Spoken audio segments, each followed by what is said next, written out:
All right, so we recording. Word.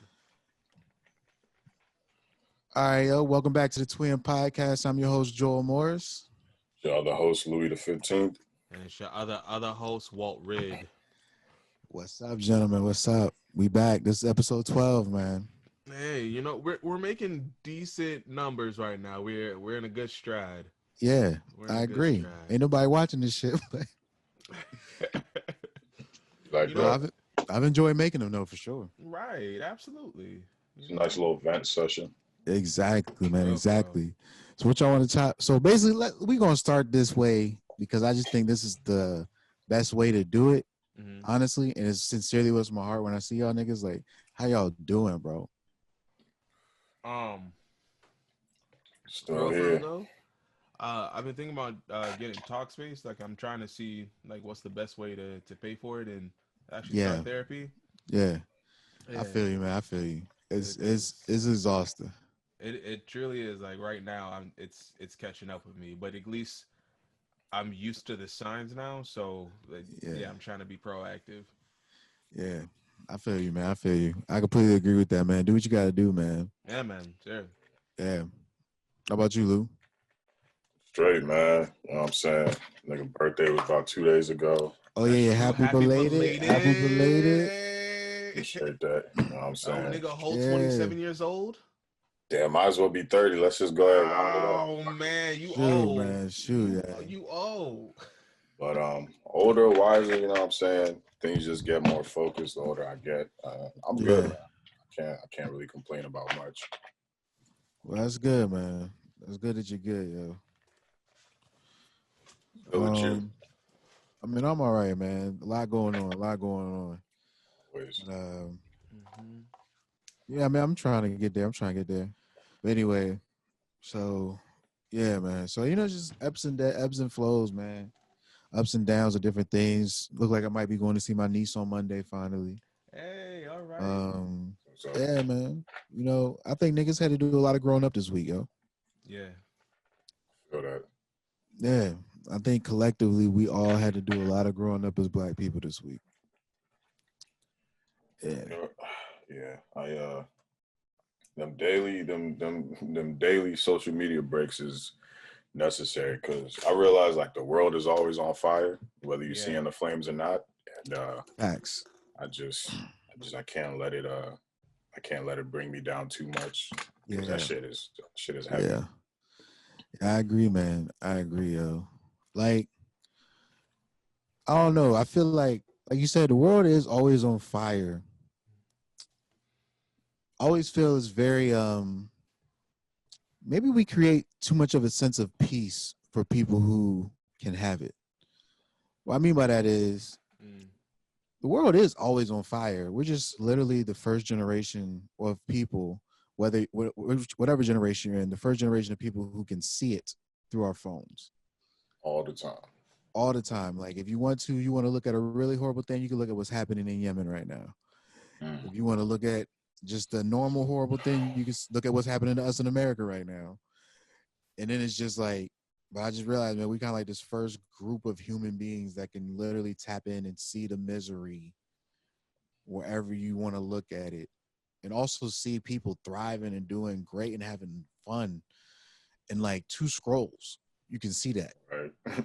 That's crazy. So I completely agree with the mental health breaks from social media, man. Yeah. Yeah. Yeah. So what y'all want to talk about first, man? New code world. Yeah, let's knock that out because this is some bullshit, bro. What? You think it's some bullshit? People, no, not the song. Like people's reaction is just some bullshit because everybody think he's talking about No Name, who I fuck with. I found out about her through like listening to some Chance songs, Chance the Rapper. Yeah. And like, of course, trolls on the internet, when she made that statement about how like niggas is always rapping about the plight but don't show up in action for the protests and XYZ. Yeah. Niggas thought she was trying to jump down, or trolls, let me say trolls, thought she was trying to jump down like Cole and Kendrick's throat, but that literally just doesn't make sense because Cole's been out there, like we always say, I've been seeing him in protests since like 2014 when Mike Brown died. Kendrick, you know how super low key he is. So Yeah. we don't know where that nigga be at. So like, for And people honestly, he could have been protesting. He's so short, niggas probably wouldn't even know. Kendrick like a You got regular. a mask. Is that he really like a regular nigga if you got a mask on you? Yeah. So like, for people to think that he's, I mean, I do think he's talking about her, but I just saw like girls on Twitter talking about like how Cole's like, he's just like a low key ain't shit nigga. Like he's like that all ain't day, shit nice nigga. all day, all day. What does that even mean? It means, go ahead, Joe. Nah. Do what you was gonna say. Well, Like, nah, because it's like ain't shit nice nigga. I'm like, wait, oh, okay. At the end of the day, it's like, all right, what do you want? All right, because Dave Chappelle said it years ago. Like, there are a lot of imperfect allies, and yeah, like even if he was coming for No Name at the end of the day, all right, we know where Cole's heart resides. We know where his soul resides. So even if you didn't like his word placement, you knew, like, you should know he's coming from a place of humbleness, or at least just of positivity. He's not trying to just he's keeping it real with you, right? Like it's not like he's trying to do this to stab you in the kidney just to watch you bleed. This is the same man. J. Cole questioned integration, and his mom is white. Like he's going to give you the real authentic. That means he said I think a lot. He said that in the retweets when he responded to the criticism. He's saying I think about a lot of shit. And I'm like, yeah, bro. If you really sit here and think about a lot of shit, you can make deep intellectual music, but that does not mean that your whole time you've been telling us love yourself, be black, and understand the plight of our everything he's putting his music about our experience in this country. Just because he said that does not mean in the back of his mind this whole time he believed in black economics or the implementation of it, or has been studying it, or has been you know what I mean? It's like I get what he's saying. He's like, y'all got me confused. I really am a nigga that just be rapping. Yo, like I'm just a rapper, son. That's what he said. And I love it because when I listened to it first, it hit me in the spot of I'm in the wheelhouse of this week where I've been seeing the anger from our women, bro. Well, and rightfully so. Rightfully so, man. And I've been just trying to wrap my head around it, even tapping into, the anger about the black trans women and what's been going on with them, and just trying to see where I myself have been lacking in understanding and trying to be a better person, No. So when he drops this song, I'm literally in both perspectives, because I'm also, in some regards, I told y'all about this anger I had to release from being the person who feels like was the only one saying shit. You know what I mean?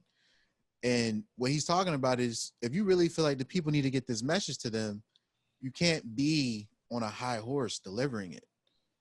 Like, you really can't in any way that you deliver it. And I get what people feel like it was like minus in tone or whatever, but I'm just like, honestly, it's the only way it works. It really is. Like, the only way it works is to sincerely just understand that everybody's not going to receive information the same way. Like, I was having my talk with my coworker, and I was like, dude, look, some people are mad about what happened 3 weeks ago. Some people are mad about what happened 400 years ago.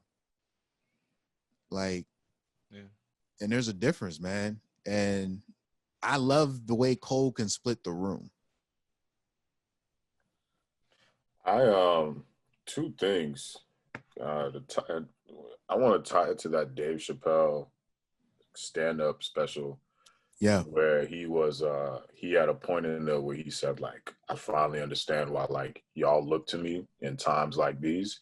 Yeah. And he was like, all the other institutions will lie to you. But me, like, y'all know I'm not perfect, but y'all trust me because I keep it real with y'all. Like, from his perspective. Yeah. And two things. One, that's Cole. Like, we know that nigga not perfect. And I want to read this thing that one of my homegirls posted. Very smart, intelligent black woman. She posted this from some other girl. It said, Cole is the poster boy for benevolent sexism. His brand of misogyny is the most typical of men. It's insidious, normalized, and dressed up as performative niceness and chivalry. That I respect women, not bitches kind of misogyny. A lot of y'all be on that shit. And I'm just like, again, to tie it back to that first point, I'm like, yo, that nigga Cole never said he was perfect. Like, what's that one song, Role Models, where he's like, one time for my LA sisters, one time for my LA hoes. Real niggas see the difference. Right? I mean, I guess that is that brand of misogyny Like, that girl was talking about, but yeah, we never expected him to be like. I never did. He ain't never come in on a white horse like, yo, I'm that dude. I'm that nice dude. I'm here to like, save y'all. In the same breath though, there are different sects or groups of women that do feel wildly empowered through their sexual expression. You know, they take on the moniker of slut and hoe, you know, and they're just like, all right, cool. She's like, yo, you call me a slut? I'm a slut. Like, I know what I am, and I'm okay with that. And then the other girls are just like, look, I know I'm a street bitch. Yeah. Like, and they know what they are, and they understand that, you know, and people from their world and their understanding can address them as such. So, like, to say that he's a misogynist now, and then on the top of that, it's like, I feel like people can do things you don't like, but it doesn't mean their entire character must be, you know, shifted. Oh, no. We talking about Twitter. Like, but that's not how it works on Twitter. I'm just saying, like, I know. That's not how it works on social media. That's not how it works on social media. I know, but I'm just saying, these people that are articulating these arguments, are crafting them in such a way that, like, look, I have gathered months and months of data when they really mean seconds and hours. All right, like, so it's like, why so critical of this nigga? Like, but look, I get it. Because I look at it this way. What Lewis just posted, right? Cole starts the track by saying, I'm looking at and reading these words from a girl that's way smarter than me. Yeah. What I just read from Lewis, I can't say she's wrong. Yeah. But this is what I don't understand. Even if we are all those things, because I think we all have misogyny in us to some degree. We all have these. We grew up in this society, okay? I'm sorry. Yes. I'm sorry I grew up in America. Right? So trying to figure it out right now. And to that note, we're trying to figure it out. We're trying to grow. Like that's the whole point. But sidebar the fact that he put that in the song, whatever, right? Mm-hmm. Like the fact that lambasting of him, it doesn't escape the one fact that I saw from most intellectual women and most women that understand the subtext of society on that level which Lewis just posted. Mm-hmm. Regardless of what is being said derogatorily towards the brothers or like misunderstood, they still have been saying, we need you. Like, you know what I mean? And to me, that is the sanctity of no matter what you say, you can't cancel Cole. He already out here. Yeah. He already raised us on the music. Yeah. He's already like we couldn't cancel Kanye. When he put the hat on, all I could do is be like, nigga, why? Yeah. Because he's already Kanye. I had to go back and listen to Dropout Kanye just to be like, man, the old yeah. But to that point of the misogyny, I can understand that. But when I hear that, I go, yeah. And yo, that's what I'm saying. like we still need everybody. That's what I'm saying. I'm just like, what? Well, I get that. I get the dichotomy, both in the lyrics and whatever that girl is saying. Yeah. But I'm just like, what do you want from a nigga? Like it's not like he out here like. They want to tell you exactly who you are and then not expect you to behave the way that they told. I'm just like, look, you told me I got patriarchy. So, like, you can't, because the thing is, we're talking about essentially who you feel you don't have to value because they can't dictate how your life is lived. Like, women tried to cancel Brett Kavanaugh. Shit didn't work. No. He still became a Supreme Court justice and still has decisions over all of our lives. We're going to get back to that. So, and to my point, you can't dismiss Neil Gorsuch because he's also Supreme Court justice. So the only reason why you feel you can cancel or disregard brothers because of their ignorance is because you have noted in your mind, in your life, you don't need them to be there or they have no control over you, right? Because we always capitulate to white power. Even if we're not, we have to. Like, for instance, Lee Merritt just took these families up there for the Senate Judiciary Committee meeting for these black families who've been victims. Everybody's like, don't take a photo with this nigga Trump. We don't need you to take a photo with this nigga Trump. Yeah. Why are you even going up there? You know you're not going to listen. You know you're not going to listen. We have to. They run the country. They're passing the legislation. They're like, there's a reason. Like, I'm just saying, like, so for me, what Cole's saying in the song is, you're right. You're right. But the brothers that need the information don't feel like they really will turn it off if it feels like it's coming for them derogatory or like if it's talking down to them. I've been in those shoes where I'm like, I can't explain this to somebody if I'm making it seem like they're not getting it because they're missing something. You know, it's kind of like, it just feels at that moment that you're just exalting your own brilliance. Yeah. Instead of really like, because people are saw this meme where they got Tom, where he was inhabited by a sting meter, and they have the book. It's like, read this book, and it's like, this is J. Cole. And he's like, no, I don't want to read. And people are like, I'm surprised, ding, ding, ding, niggas don't read. Yeah. He's 100% like, yes, niggas do not read books. And like Walt said, you ain't spent hours and you ain't spent days. You spent 2 seconds reading that one article, 30 minutes reading that. Oh no, this is wrong. But yeah. He really was just saying, become a practitioner of what you preach in a way that is actually growing and nurturing. And I don't know, man. Like I said, I completely understand why I split the room. Like they said, read the room, Cole. But you know what? I think that because if I was not on Twitter, I wouldn't have understood the backlash so much.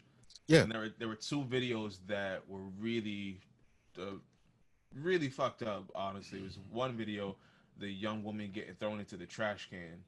That was fucked up. That was yeah. So and the niggas had Black Lives Matter shirts on when they did. No, but the real fucked up, they live in DC. Yeah.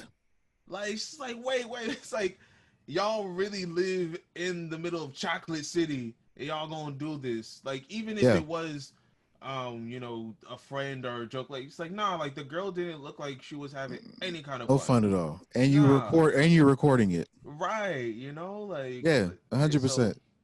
So, but then, mm-hmm. I agree with that. It's horrible. And it's 100% just so wrong on so many levels. I don't even know how you have the Black My Ladder shirt on and go there. Yeah. I did not see this video, bro. Yeah, they threw a girl in the trash can? Yeah. They in a dumpster. And they picked her up and put her in the dumpster. Yeah. It was disgusting. But the second video, which is way worse in my opinion. 100%. So this nigga, I don't even know who he is. This fucking sicko. He's talking to some girl and she denies him, right? He picks up his longboard and he smacks her with it, right? Yeah. And she goes down.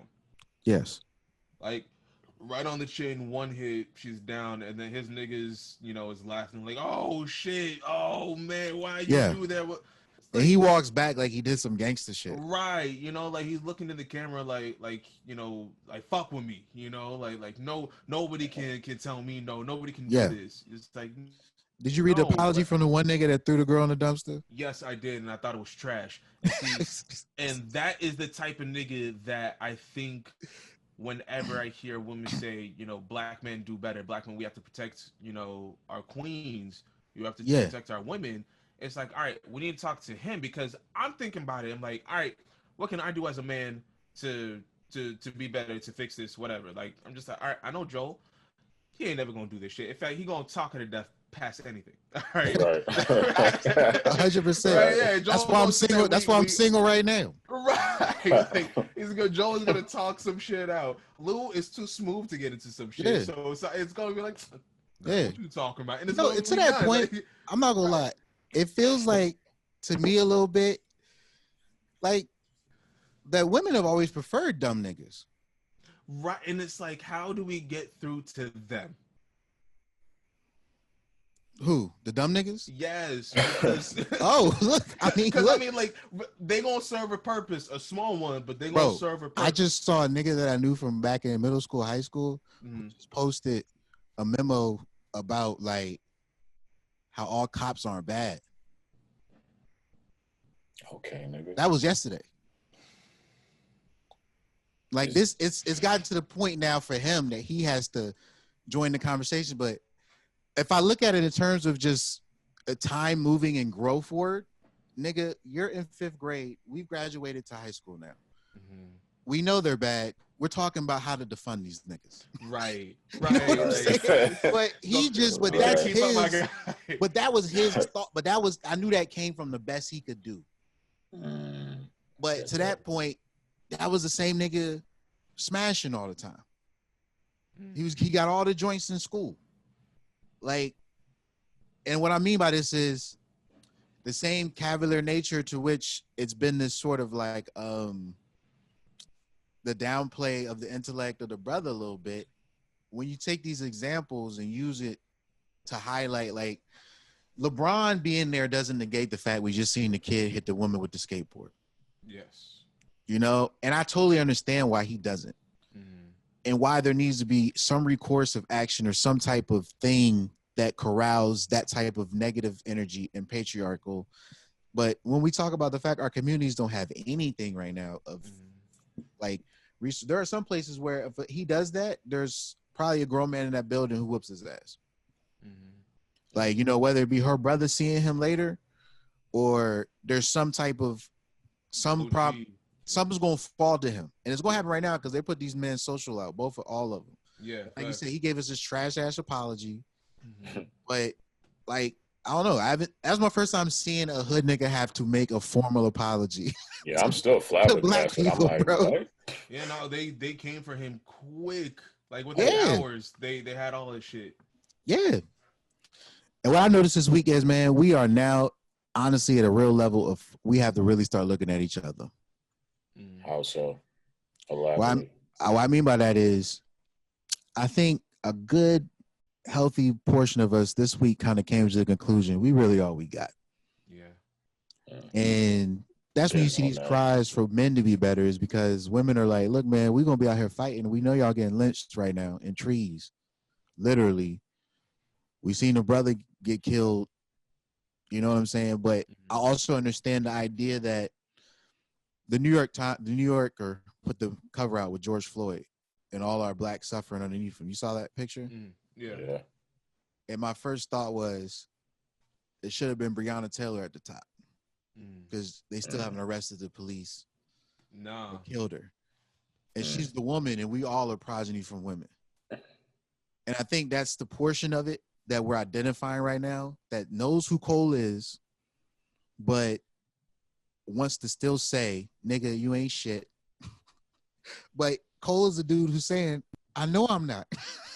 That's what I'm saying. Like, what do y'all want from? What more do you want from this man? Like, but y'all been in I get I get that there's always room to grow and change, but I'm just like, what more do you want from this dude? Like, what do you want him to do? How do you want him to get better? What did he even do wrong?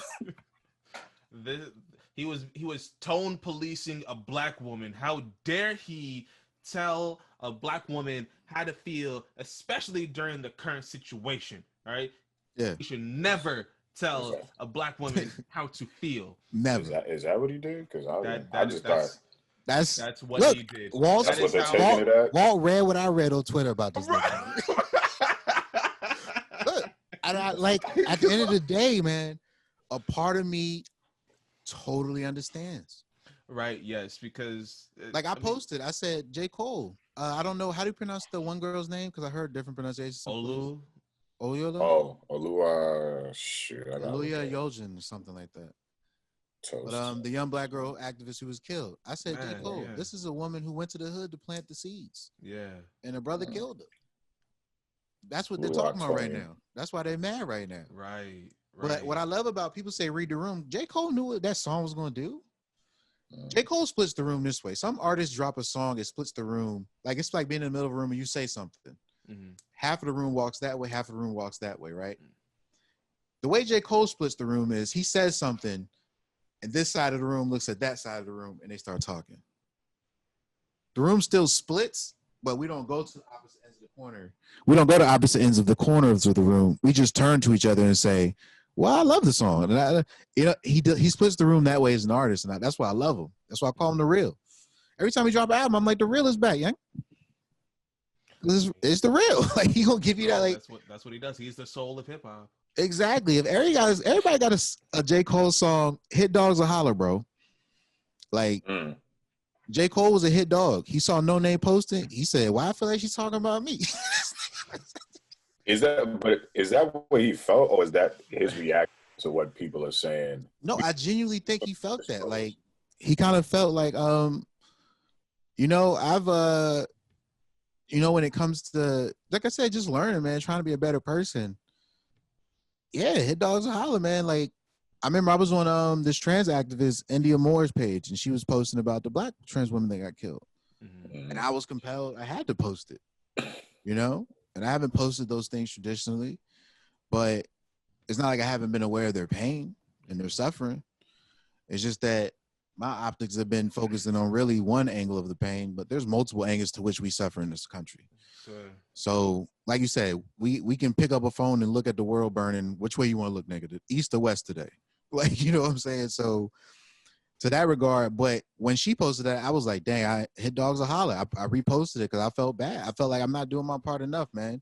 To, you know what I'm saying, be at least somebody who says they deserve to live and just be who they want to be, you know.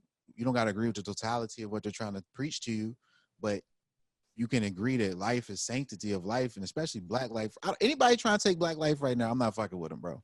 Nah. That's really just how I feel right now at the bottom of my spirit. Anybody trying to hurt black people or take black life right now, I'm just really not fucking with you. Like, that's just how it is for me, but hit dogs a holler. So those people on Twitter right now, hit dogs a hollering. Because let's not forget the most educated force or demographic in the country is black women. Yes. And second to last educated is black men. So, yeah, niggas is dumb. You're going to have to dumb it down. You're going to have to hold hands. And you're going to have to be patient as a motherfucker. Because everybody ain't clicking at all levels. Like I said, this nigga just told us to stop cop shaming yesterday. You know? Yeah, but he's out here. He has a family. He's got women in his life. He's, you know, he might put his hand. I don't know this dude, but like I said, you know what? He's not Terry Cruz. Look, Terry is special. Oh, the other song that hit this week though, Lil Baby. Lil Baby, yes. Lil Baby. Yo, Baby be snapping. Matter of fact, let me just say this. Okay, Luke, go off. Into this. No, this is a critique of Joel. Not really a critique, but I remember like when Baby started coming out like a few years ago. I think he popped like 2016, 2017. And we was talking about like new artists. And I was like, yo, I think Lil Baby nice, son. Flow-wise and like, you know, patterns. And Joe was like, yo, I don't fuck with Lil Baby, son. Like, I don't like his music. But I was like, one day, son, one day you gonna drop some shit, you gonna fuck with it, dog. And this is the day. And you know what's funny? That's exactly how I felt. I'm glad you brought that up because I was like, dang, I've been shitting on this nigga. I've been shitting on this nigga.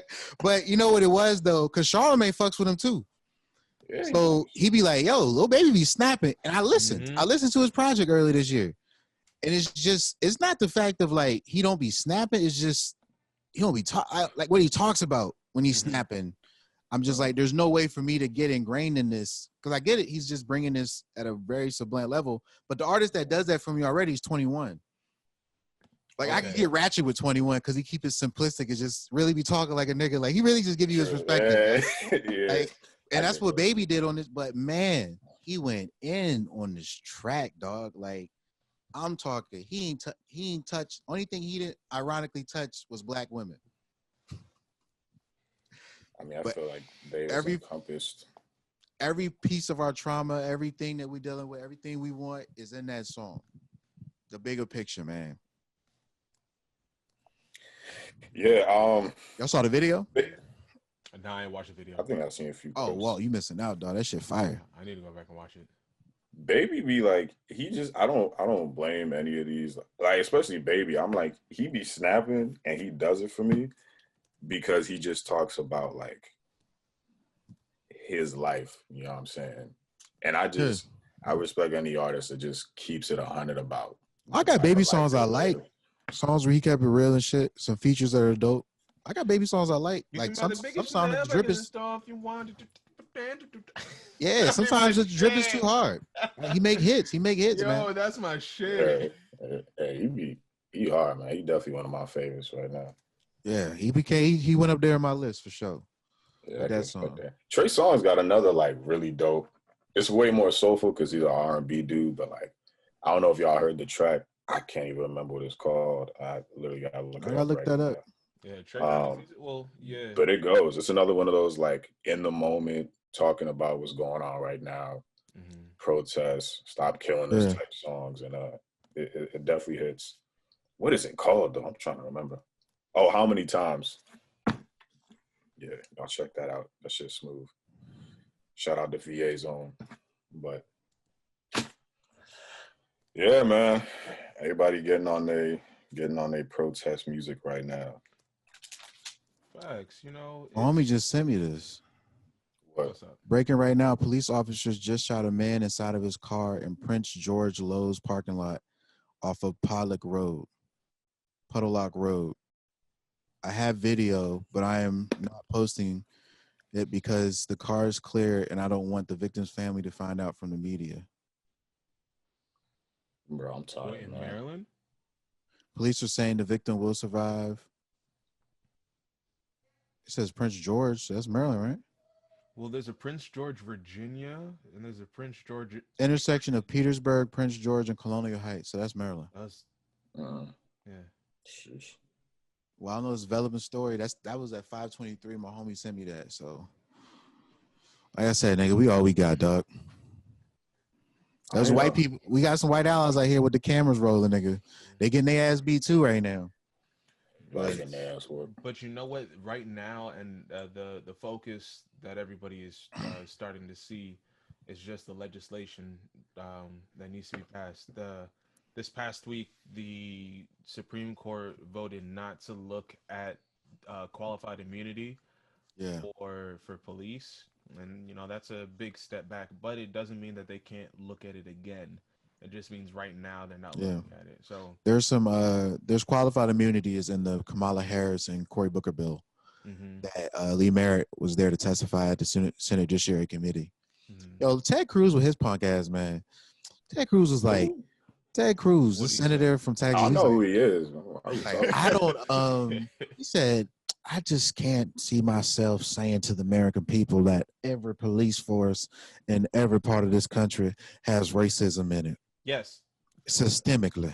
And I'm just like, I said, the day I give a fuck what Ted Cruz think is the day I give a fuck what Ted Cruz think. Yeah.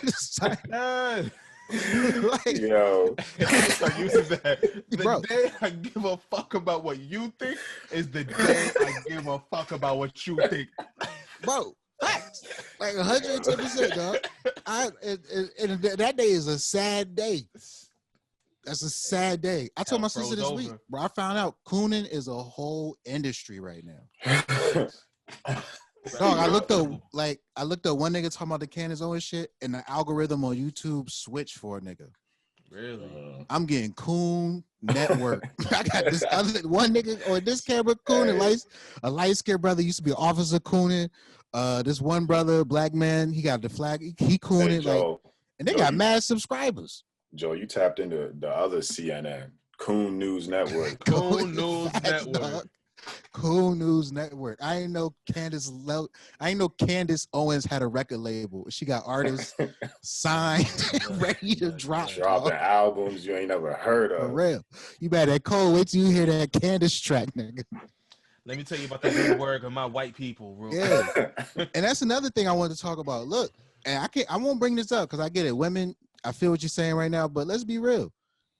Candace Owens, Meek Mill's judge, and this judge in California that they're trying to, this DA, Stacey Lewis, she I posted that during my story earlier. Let me see.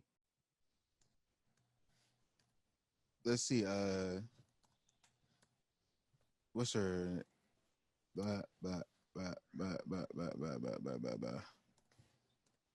Damn, I posted too much shit up in this joint. Jackie Lacey must go. Weekly protest. District Attorney Jackie Lacey is complicit in the murder of over 609 people by LAPD county sheriffs and in custody, meaning she has not brought charges on any of those murders. And they said they got to go right now. That is a sister. We all could look at each other and say what we don't like, but that is a product of sisters being highly educated, they're in positions like this oftentimes. Like the judge who hugged Amber Geiger was a sister. Like, so I'm just saying, when we're forced to look at each other like Cole did with that song, all those things will come to the surface. Until they do, like, we ain't really gonna have conversations with each other on a real level. But yeah, man. Yeah, so much going on. Too much going on, dog. It is too much going on. That's the name. That might be the name of this podcast, nigga. Too much going on. There's a lot going on. I named the last one. You want fries with that Whopper-della?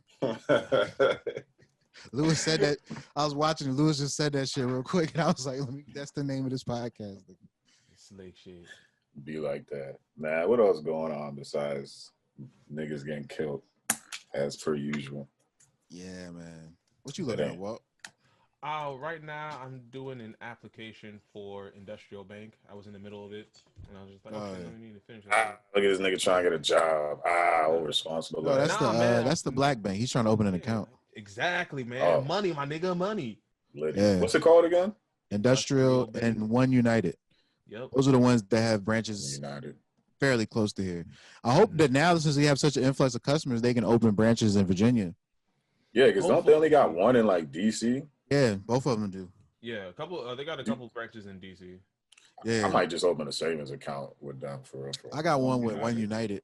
Yeah, I've had that joint for a while, but yeah, man. Like dollars in there. What have y'all been doing to what do you call it, to relax yourself? Because the escapism of social media is not there anymore. So what have y'all been doing to balance yourselves? Hanging with white people. Wow. I'm dead serious. I wanna. Hey, wait. Y'all have seen what do you call it? Sorry to Bother You, right? I still haven't watched that movie. Bruh, you need to watch Sorry to Bother You. I've seen pieces of it. I want to see it. I just have never. It's never. I just never got to it. It's. I know. I'll love the death out of it. I already know. I'm going to like the movie. There's one portion where it's like they talk about white voices, and they just that's in the trailer. There's like a lightness that says to the voice. And you just need that lightness around you, Lewis, right now. Like they ain't got a care. No cap. Right before this podcast, I went on a date with this snow bunny earlier, and we was just talking, chatting it up, and Mod Pizza, and for like a good hour and a half, I forgot the nigga is still getting killed on camera. Hey, that's a magical feeling. That's like none of that shit came up in the conversation at all. Look, but didn't I tell you that before? When I went on that lunch date with that white girl, it's like I realized why niggas interracial date, you can leave your people behind when you go out. Like, what I mean by this is, you don't gotta talk about it. Like, you really don't. Yeah. If you got a black, you gotta talk about it. If you black, if you got a black woman, you got black kids, you gotta talk about it. But if you in that one space where you don't have to. I kind of realized, I kind of said, oh man, like this isn't me at all. Like what I've been doing is the same thing I've been doing for the last 6 years. Talking to y'all niggas when I can, chopping it up, posting shit when I want to, writing, trying to get this shit codified into some art at this point, some expression, some message. Because trust me, that whatever, all the shit I had up for like the second season, half of that shit's gone now. So right. Pandemic, like 2020, bro, I'm telling you, if you have the same thought you had in 2019 and 2021, I ain't fucking with you. If you had the same way you approaching life in 2019, if it's going to 2021 with you, this year is out of here. Nah, you can't. Yeah. So what you been doing, Walt? Cooking, honestly. Okay. I've been trying to cook a little bit more, and I've been doing what do you call it, Italian recipes. Just like seeing how they traditionally make things and whatnot. And so I've been trying to make some carbonara. It's been turning out really well though. Okay. Like redirecting the whole artistry. Nice, man. Yeah. I just got these pre-cooked meals from this local black chef. Word. Meal prepped them joints. Yeah. My sister and Van ordered them for me. Smooth, man. Yeah, so I'm eating them joints. right now. Y'all But catch the season finale of Insecure?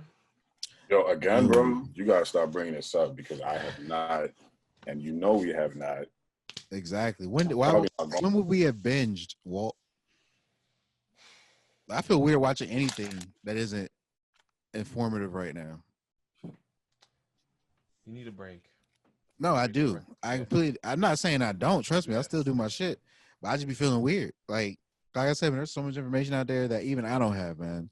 Oh yeah, no, we're not gonna And have it's all the like, information. hell nah. That's But what I'm saying. Like, shit, man. Everybody got a piece of an art. We got to build this ship, though, bro. mm-hmm. For real, man. Cause yo, I said I wasn't gonna shit. do this, but I'm just feeling petty today and good. But one of my homies, one of my, my white homies, he posted something about that Atlanta cop who's getting murder charges or whatever. And then of Yes. course, because he's white and because it's the internet, some ex-military dickhead had to jump out there with X amount of homicides in Chicago, da da da da. What about these people? What's going to happen with them? So I was like, but while we was talking, I was going back and forth. I'm like, I'm not gonna say nothing. I'm not gonna say nothing. I'm gonna just keep scrolling. I'm not gonna say nothing. And I was like, fuck it, I'm gonna say something. Yeah. And now we going back and forth. And this nigga, they always talk about like, yo, show me the stats. I'm like, nigga, I'm about to drop 3 nice articles on you that I've seen on my timeline just scrolling for fun. And then I'm gonna ask you to show me the stats or whatever the fuck it is you're talking about. I bet you're not gonna reply back to me. I'm just feeling petty today, bro. I feel it. You got time today. Yeah. I really got time. Yeah, my sister got into one earlier. She was telling me about it with somebody we know. It's kind of fun because I'm like, how are you still bringing out these weak ass arguments right now? Like I said, man, this is some people are really truly lost in their beliefs, man. Look, I'm like, really, them niggas whoever doing the homicides. I was like, if they're not cops, they're going to jail. If they find a dude, it's like, there's no Yeah, doubt. they've already arrested the dude who may have killed the one black girl who's the activist. mm-hmm. Like, You know, what are you talking about? like they've already found somebody to charge. Like, but meanwhile, we committing suicide in the trees. Right, like It's in front not of city funny, but I'm council. just like the fact that they want us to believe that is funny to me. It's not funny what's happening at all, but the fact that they want me to believe that shit, bro. Like I said, they don't even change their playbook. They just expect niggas not to learn the plays.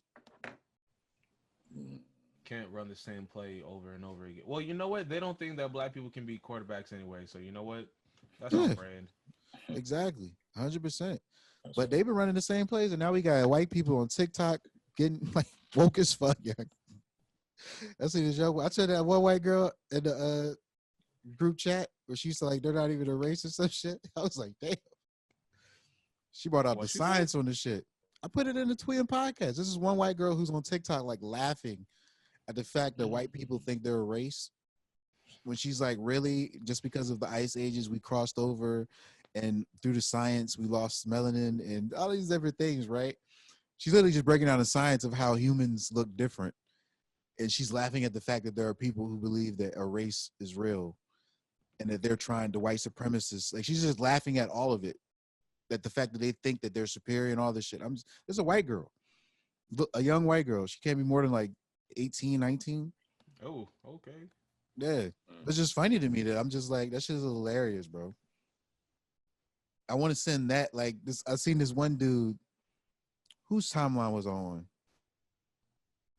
I can't remember, but somebody had posted, right?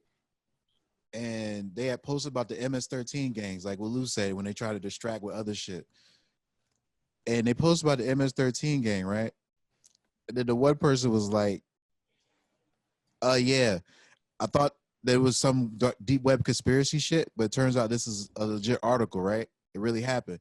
And he posted a Washington Post article about the murders, right? Mm-hmm. And then he says, I'm kind of tempted to drop the article in their timeline and tell them it's got to be fake news because the Washington Post wrote about it. What? And see if it malfunctions. Like he's basically saying that.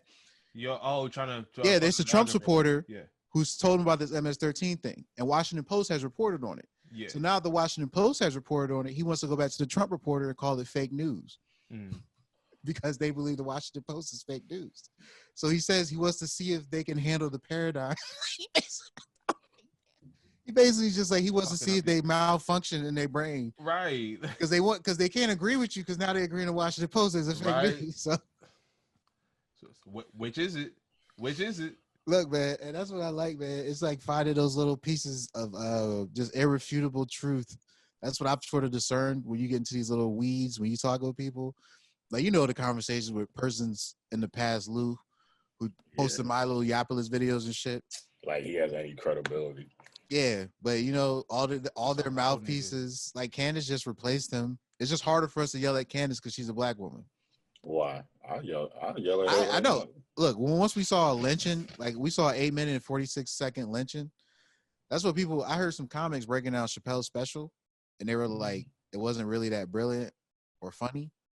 They're looking at it from the comics perspective, Right. but I was like, part of me think that I know that's tangibly it's on purpose because he's like, look, I've been giving this to y'all on jokes, and y'all niggas have not been listening. So I'm gonna just tell y'all what it is right now.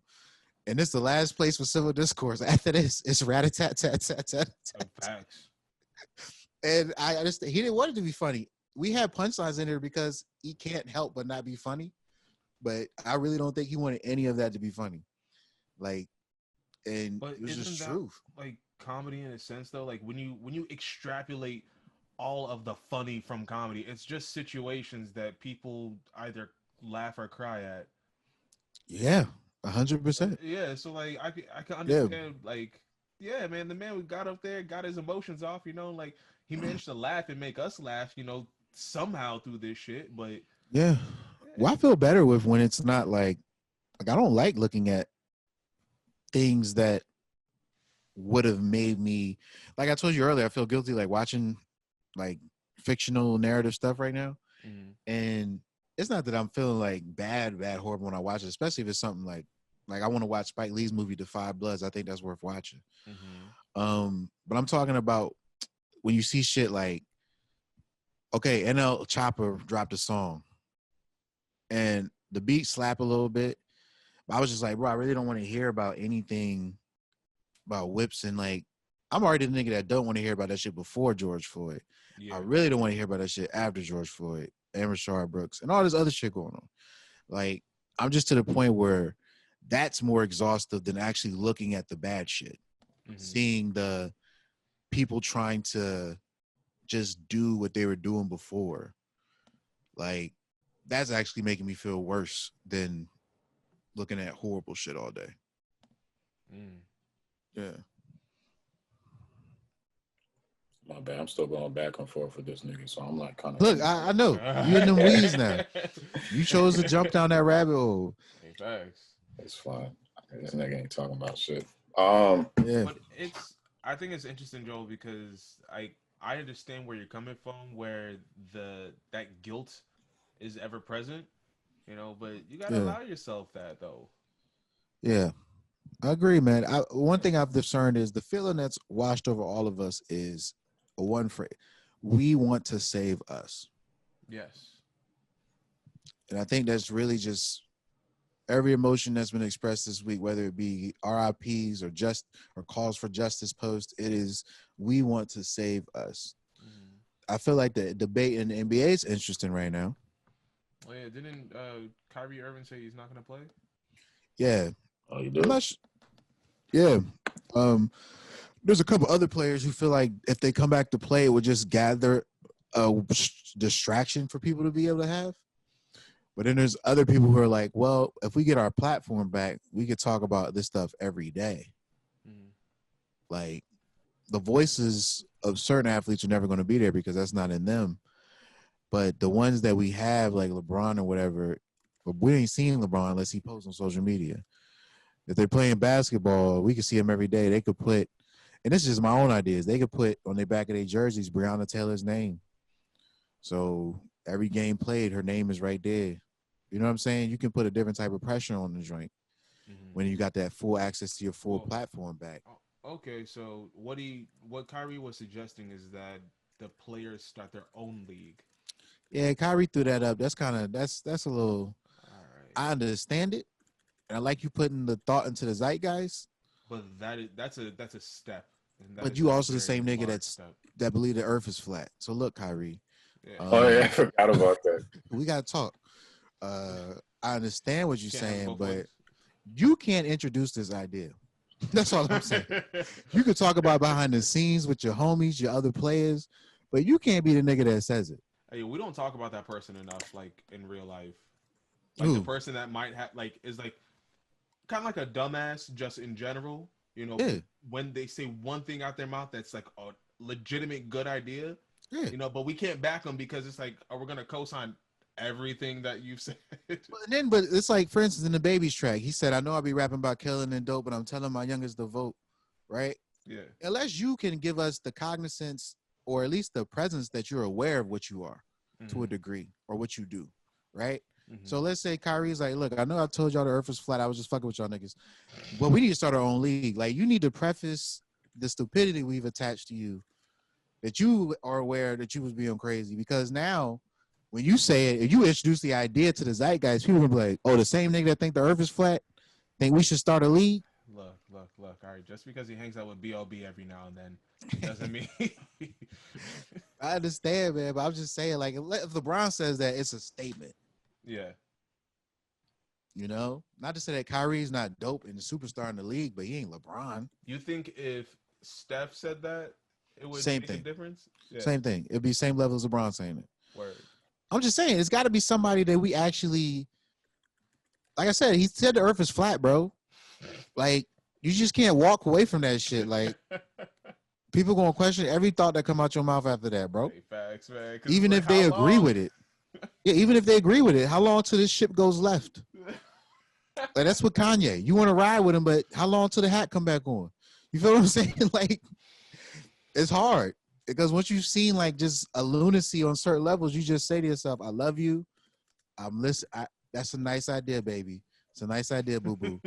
And that's literally how I feel like most people respect it or respectively. But I love what Patrick Beverly said, where he was like, first of all, if LeBron James say we hooping, then all y'all niggas is hooping, regardless of what you say. And I was like, he said, no disrespect, it's just business. Stay woke. And I was like, facts, dog.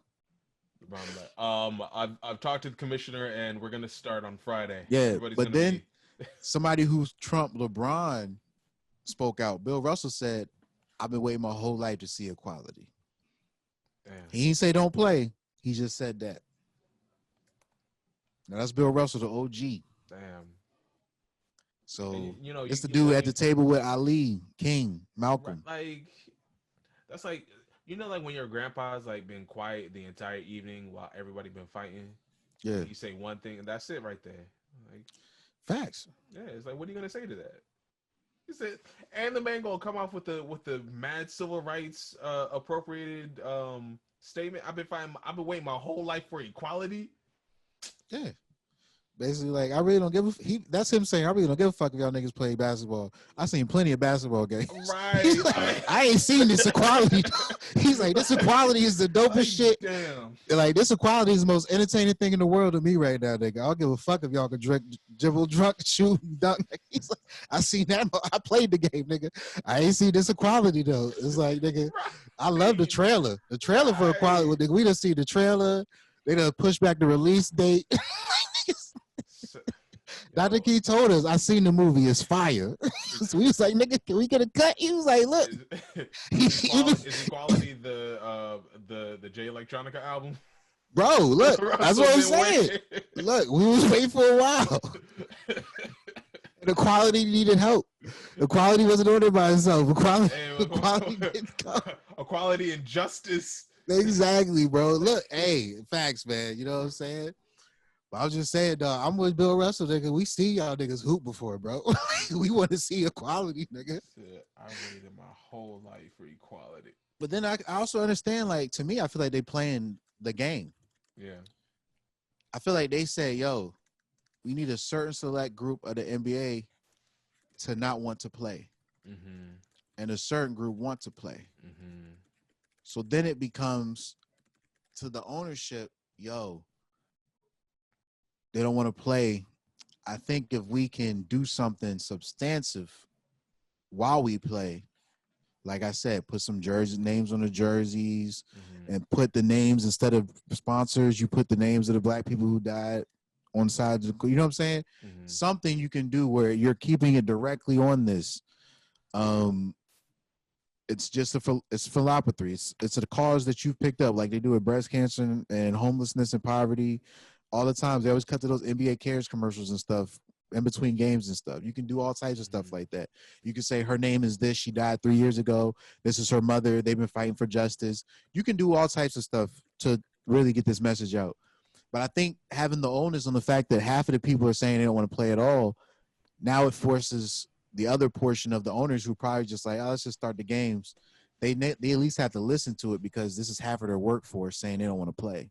Yeah, this is the better half of their workforce. Exactly. Whereas if it's just, I'm back, yo. Yeah. All right. But like I said, I think this is a strategy. Like we need to be smarter about how we do shit, yo. Like honestly, man, because I'm just like, we just really need to be smarter about the way we navigate. Like I'm literally, some people I follow online, they post like, Chaka Bars. Yeah, I've heard on Instagram. It's very interesting because he posted mad shit I agree with. Then he just become in left field with shit, right? And one day it finally dawned on me. I think he does this to trick the algorithm. Because when you become associated with one type of post, you're only going to be pigeonholed. You're going to be pigeonholed in a certain way, but we might also be being put on a list at this point, if I'm being honest. Yeah, because yeah. So it makes sense that I thought about this. Like I think the left needs to take a right wing hashtag and co-opt it. Like we took. It has to be an old one. Like, yeah, I agree, but I don't know. Like one of their most favorite ones is All Lives Matter, Blue Lives Matter, right? Well, no, even older than that, a Rhino. A Rhino, a Republican in name only. Yeah. So, but if we co-opt that, that's like right there. The algorithm is not going to remember that. And I also want to see it because I think it will give us, because I truly believe every comment section is 25% bots. Mm-hmm. Like solid, just they know what to throw in. They know who to post about. I think half of the shit we see on Twitter about Cole is coming from bots. Mm-hmm. They know the temperament. They know how that algorithm's figured out. Like, I really just realized, man, sometimes you wake up on like Lewis right now, he's arguing with their side of the algorithm. Mm-hmm. Like, their side of the algorithm has a lot of deep state conspiracy theories. And Trump is Jesus. And algorithm. And their algorithm, he's Jesus. Like, so I don't know, it's very interesting. What do you guys think of the algorithm that dictates and runs our lives to a certain degree? I told you, when I looked at One Cannon's own video, the algorithm threw me something else completely on YouTube. But you know what? Whenever I'll do like odd research on YouTube, like I'll look up like a PragerU video or pro police. Oh, what? A PragerU. Oh, dang shit. PragerU is basically a right-wing, super conservative, independent university, and they like for every liberal argument they have a conservative standpoint, like everything. Yeah. And so like sometimes I'll indulge and it's like, okay, like what exactly is your point? Like but then like for a week after I'll watch a video like that, it's like President Trump. Yo. Shit breaking up. This nigga froze as soon as he's about to say it. Right, yeah, you froze, Walt. Shit is gross. I didn't hear what you said. A word? Oh, I said that. Oh, well, there it goes. It's telling me my internet connection is unstable. But it's saying, I was saying that for the Prager videos, like a week after I watched that one video, I will get a bunch of super targeted Trump ads or like right-wing conspiracy ads. Yeah.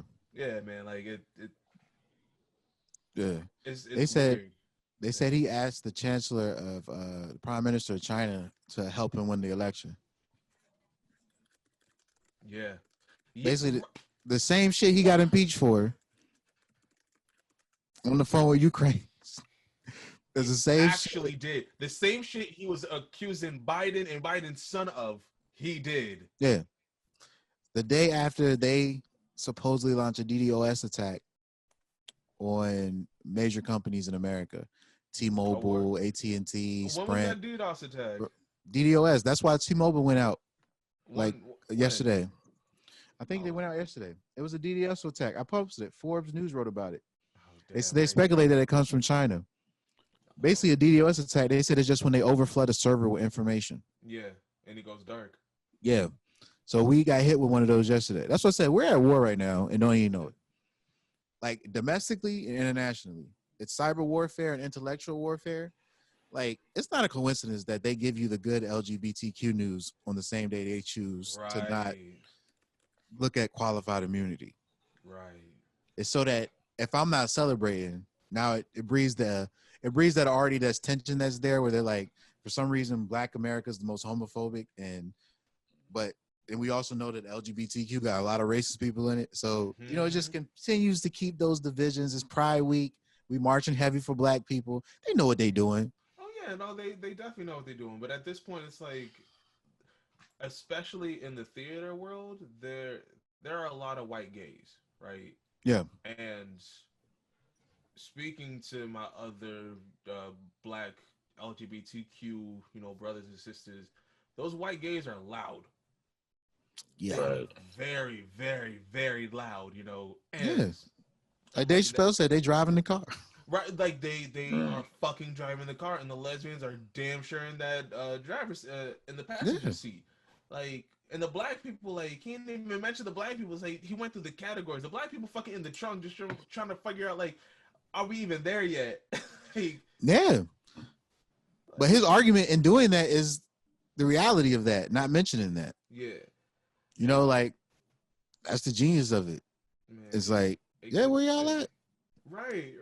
Yeah, because I see where y'all at. Like, I've marched during these trans marches that were happening this week for Black women. It was very interesting because I seen one trans. She hit the podium. She was like, "I'm talking to all you white people, like basically the white LGBT.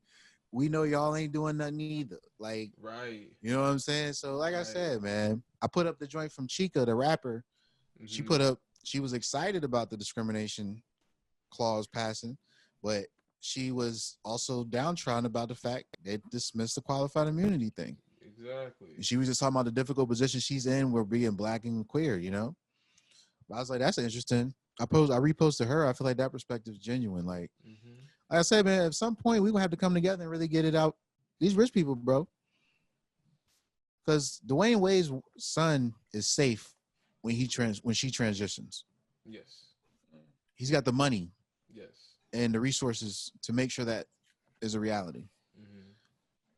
The ones that do that in the hood are susceptible to, like, saying Black men, Black police, anything else. The world is there to abuse them because you're talking about someone. If we're dehumanized to such a level, that's even more dehumanizing because, like you said, he said they're in the back of the car, like So I totally understand that, man. Like I said, I've been doing a lot of growth and reading different things this week myself, man. Yeah. Because at some point, it's going to have to come together. Right. If we really want to get it, like we can mutually, like Fred Hampton, he met up with the white supremacists and said, look, we can have an argument about that flag and you'll lose. But for right now, let's go get this money. Like, look, a lot of these conversations go smoother if we all got bread, bro. Facts. Like, man, Lupe said it years ago, man. Like, we all lack the same color and it's green. Facts. Like, I realized your discourse goes a lot smoother if you transition in a household where the income is over $500,000 per year, versus if you doing it in the hood or a lower income trailer park somewhere, versus also like if you break the law. And your parents make over $1 million, it's gonna be a little more. Unless you Black, they're gonna get you. But the same thing. This white lady, she posted a thread of all the crimes she's committed. She was like, "Oh yeah, that one comedian." Right. She was like, "Dang, she was up to no good." Right, but you know what? Same thing. There's some white girls that I met in Richmond. They said, "Oh, they were stealing when they were in college." They would Dude, go I to got Walmart. They would steal shit. But they didn't call it stealing. They called it liberating from a capitalist, market or society or whatever like that. Like, yeah. they're just stealing. No, I heard, dude. I've been heard stories from people at Mason. They're telling me shit about. They're telling me shit where I'm like, bro, that's charges. Right. Like I would have never did none of this shit. Never even dreamed of it. No. Like I told you about the night, I went and cleaned all those paintballs off. I'm not going to jail for this shit. I knew they weren't gonna let me off with a warning. My black ass was like, I done fucked up fucking with this white boy. Let me go out here because they're gonna blame me for everything. One time. Even though he owned the paintballs, gave me the paintballs, and did it with me. They gonna be why like, did you throw? Did he control your elbow? yeah, No. it's like with who was it? Lil Durk. He was saying how he took all the weed charges for Justin Bieber. Oh, he did? Did you hear that? That actually happened? What was this? No, this rapper recently, his week. I think it was on Breakfast Club. They talked about it. Was He it talked Lil about Durk? I don't know, whoever rapper, it's some little nigga. I've never heard of him before. But I remember this joint, but he said they used to always say that whenever they found weed with Justin, it's his weed. He said there's a couple times they blame me for the weed that I wasn't even around. And that's what he said, because Justin stepped forward saying he gonna do more for black causes and shit. And Dirk was like, nigga, you happy out here catching charges for you and shit. Like, Lewis, you gonna join us, bro? Oh, bro, I'm about to type my last point, I swear, and then I'm coming right back. Swear to God. This man trying to save a white man's soul and shit. Man, Nah, I'm just calling him out. I don't care about it. So you typing up the illest comeback, illest diss track ever, son. Hey, yo, Takeover ain't got nothing on him. Nah, man, shoot. Ether in this nigga right now, cuz. But yeah, man. What we talking about just now, though? Justin Bieber passing off his weed charges to the black people. Charges to the black man. Yeah, I love it. It's not funny, but I love it. I love it, man. I love when I find out shit that, of course. I was going, of course, that's the shit. Just like, I just pictured him catching this nigga with a blunt, right? And Justin's like, he walk in and Dirk's like on the other side of the room with drinking water and a salad. Right. It's like Justin's like blazing up, right? Somebody walk in the room, he just throws the J over that joint. I told you I don't want it, Dirk. I told you no. Dirk looking at him and like all the betrayal on his face, like, oh, look, that's how most of us call these charges fucking with these white women. She won't admit to her parents she liked the black dick. That's why I don't fuck with white girls, man. Look, nah, man, can't do it. This is the reality. It's not worth it. Like I used to think of this episode from Seinfeld. They had this joke about having hand. And hand is basically like the upper hand in a relationship. Oh, fact. Meaning you don't want to be the first one that says I love you. Yeah. You don't want to be the first one that you know what I'm saying, does some gushy. You know what I'm just saying, you know what I'm talking about. Yeah. You feel like you're submitting in a way, right? Mm-hmm. And he's like, and George was like, and he was dating this super hot chick and she was smarter than him and everything. He's like, Jerry, I got no hand, Jerry. I have no hand. Right? I was just thinking about that shit in reference to what we talk about, like, niggas is just like, I got no hand. I got no hand. Facts, yo, niggas really have no hand. Yeah, man. Because if it's not like, all right, if it's not the whatever misogynist that we are, like J. Cole is, yeah. We're not making enough because the B. Simone women will not want us. Exactly. We're not educated enough because the no-name women aren't going to tolerate us. We're just... Yeah, man. And like I said, these are old wounds, man. These are old truths, and we're gonna reconcile because like we said, man. I realize a lot of us really realize we all we got, young.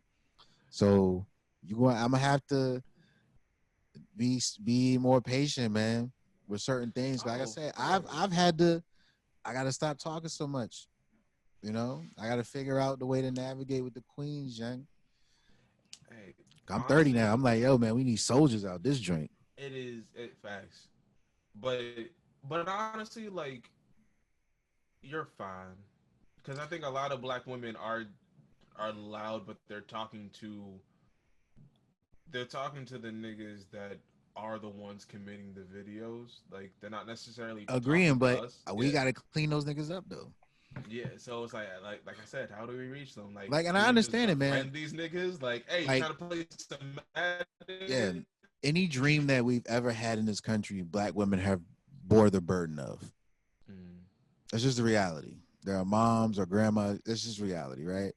They work the fields with us in their stomachs.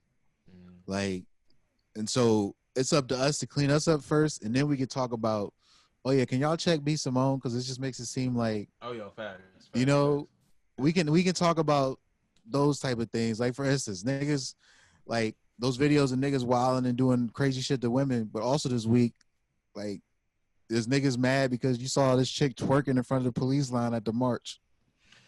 Do what you can, nigga. Like, do what you can. It's like, look, you can get mad at Lizzo. Lizzo ain't killing brothers by being half naked at the Laker game. Right. These two things do not equate to each other. No. We understand. I understand the mentality of certain arguments sometimes when they're made that way. But I also am saying, like, yeah, well, first, man, we got to clean up the fact that we hitting women in the face with skateboards and shit. Yeah. And you know what I'm saying? Because our abuse is crazy. Theirs is literally just, damn, I ain't shit because I work a 9 to 5. Right, yeah. You know what I'm saying? Crazy arguments. Right. I heard this woman say, I don't want no nigga with a normal job. I'm like, what? I want him to make fast money. That means he gonna cheat on you. That is 100%. Future is going to cheat on you. If he Every isn't nigga, already. Yes, like, yes. I'm saying, what are you talking about? What does that mean? You want stability from some niggas, like. But then, yeah, you know, let me not say nothing, bro. Anybody? What you mean, nigga? You ain't talked for the last 40 minutes, nigga. Nah, I was about to make a point, but I'm like, I could see the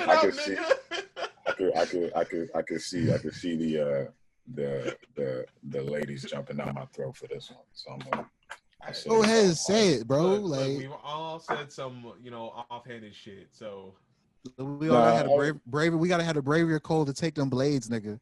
Exactly, Cole jumped up on the cross, and the woman took them spears out. Was like, nigga, no. Hey, no, you right. But I was just gonna say, like, and I'm not attacking B Simone. I honestly, like, she can feel how she feels. Start with love. Oh, she plagiarized the book, right? Yeah, her team definitely plagiarized that book. But I'm just saying, I'm like, at the end of the day, like you just said, like, women want to be with a man. At the end of the day, I'm not talking about joints we went to high school with, or joints that are just not the brightest. At the end of the day, like, women want to be with someone who is both intelligent enough to make smart decisions and two, can provide them security, most likely financial. So I don't know what entrepreneur, like, and most times that financial security comes from holding down a decent job. So, like, girls always, in my experience, girls always say one thing and end up, like, doing the other thing. You know what I'm saying?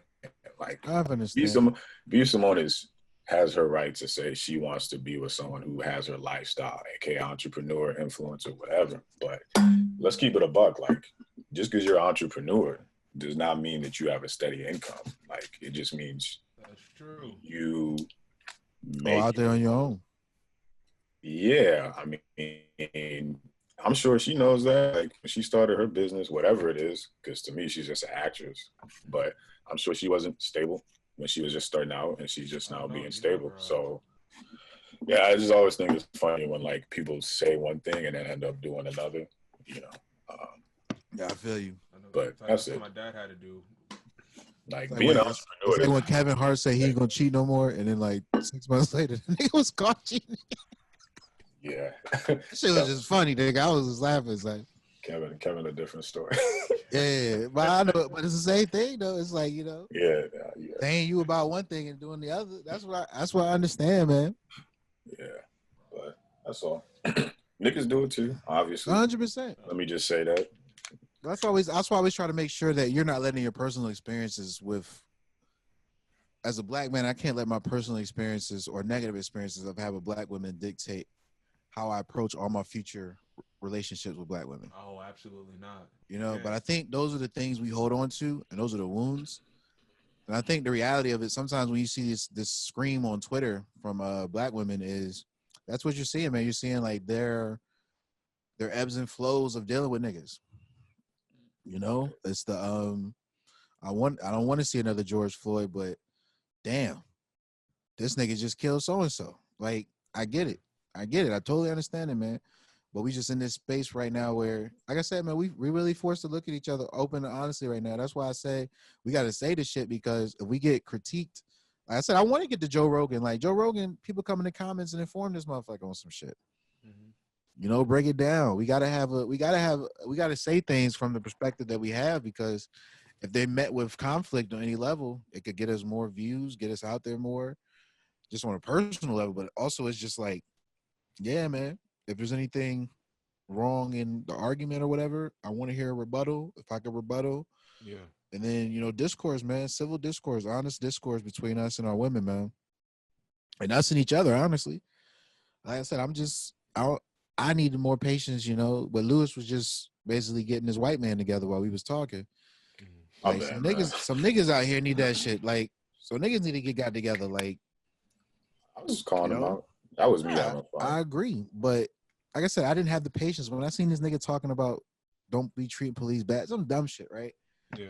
He's the same nigga that sees this white cop crying over the fact McDonald's took a while to give her food. Yeah, now she thinks it's poisoned or some shit, and she's so scared or nervous about eating it. Is she worried about the Shake Shack? Like, I don't know. Is it because did you fail to mention that the drive-thru had black women working there, or who worked the drive-thru? That's what I want to know. Why was you so scared? I know if little Billy hands you this damn burger, you weren't gonna think twice about the shit. Exactly. Oh, that's why she was tripping. Because I didn't even see the video. I just saw the title. I'm like, she was just crying. She was just crying because she was like, it took them forever to get my food. Okay. And I can't see them being made. You never saw it being made. Exactly. Right. Like, you never saw it being made. You never saw it being made. And that's the thought. How many times have our spoon been spit in? All these Karens out here, somebody had to be a chef, nigga. Ever since that Eminem video, Real Slim Shady, where he did the little thing and he spit in the rings. Yeah.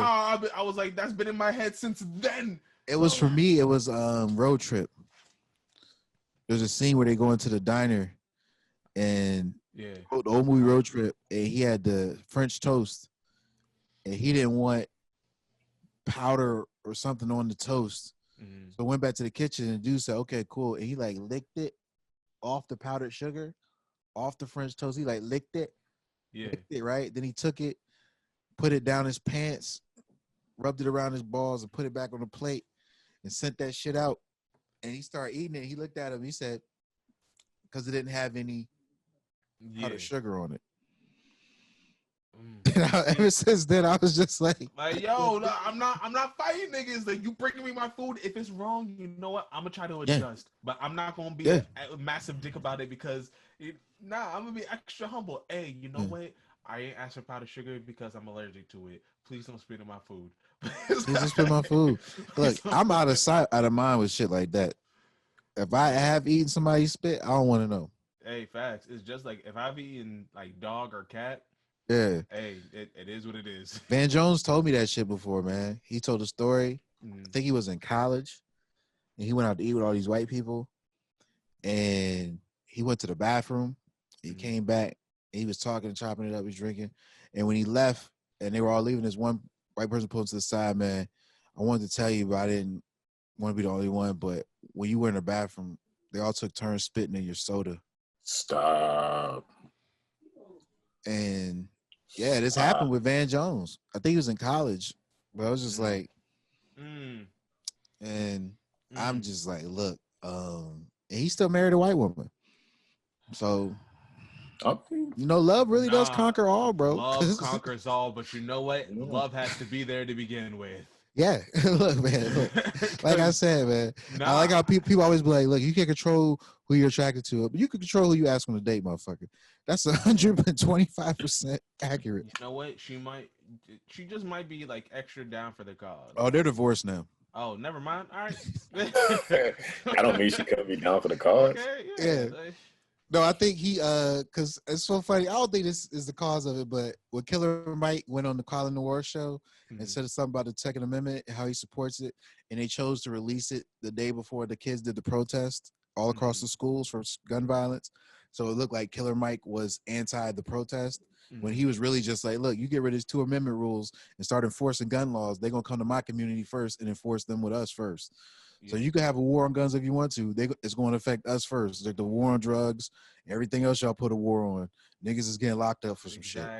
So that's what his argument was. Once he said that, I stopped talking about that 2A shit. Because I understood right away. I was like, you right, bro. We don't need no more restrictions on nothing right now.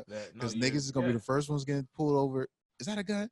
Like, because white men can already had these drinks and we can't. Philando died. So when he said that made sense to me. But Van Jones came for him saying that he was putting his right agenda message out.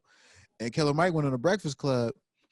He was like, some of my critics, he said, I married a black woman unlike some of my critics. Yeah. Oh, I remember he did say that. So makes sense now. They think he was talking about me. I don't know if he was talking about Van Jones, because there's a lot of niggas who criticize him who did not, like Don Lemon did, and he's married to a whole white man. So it's just like, to me, it's just, but it was just Don funny. Lemon has come around though. Don Lemon has come. Yeah, around. we've seen now. Don Lemon came like Don a couple Lemon weeks has ago. come In my around. memory was a Sheriff Clark joint where he's like, "Does this word offend you?"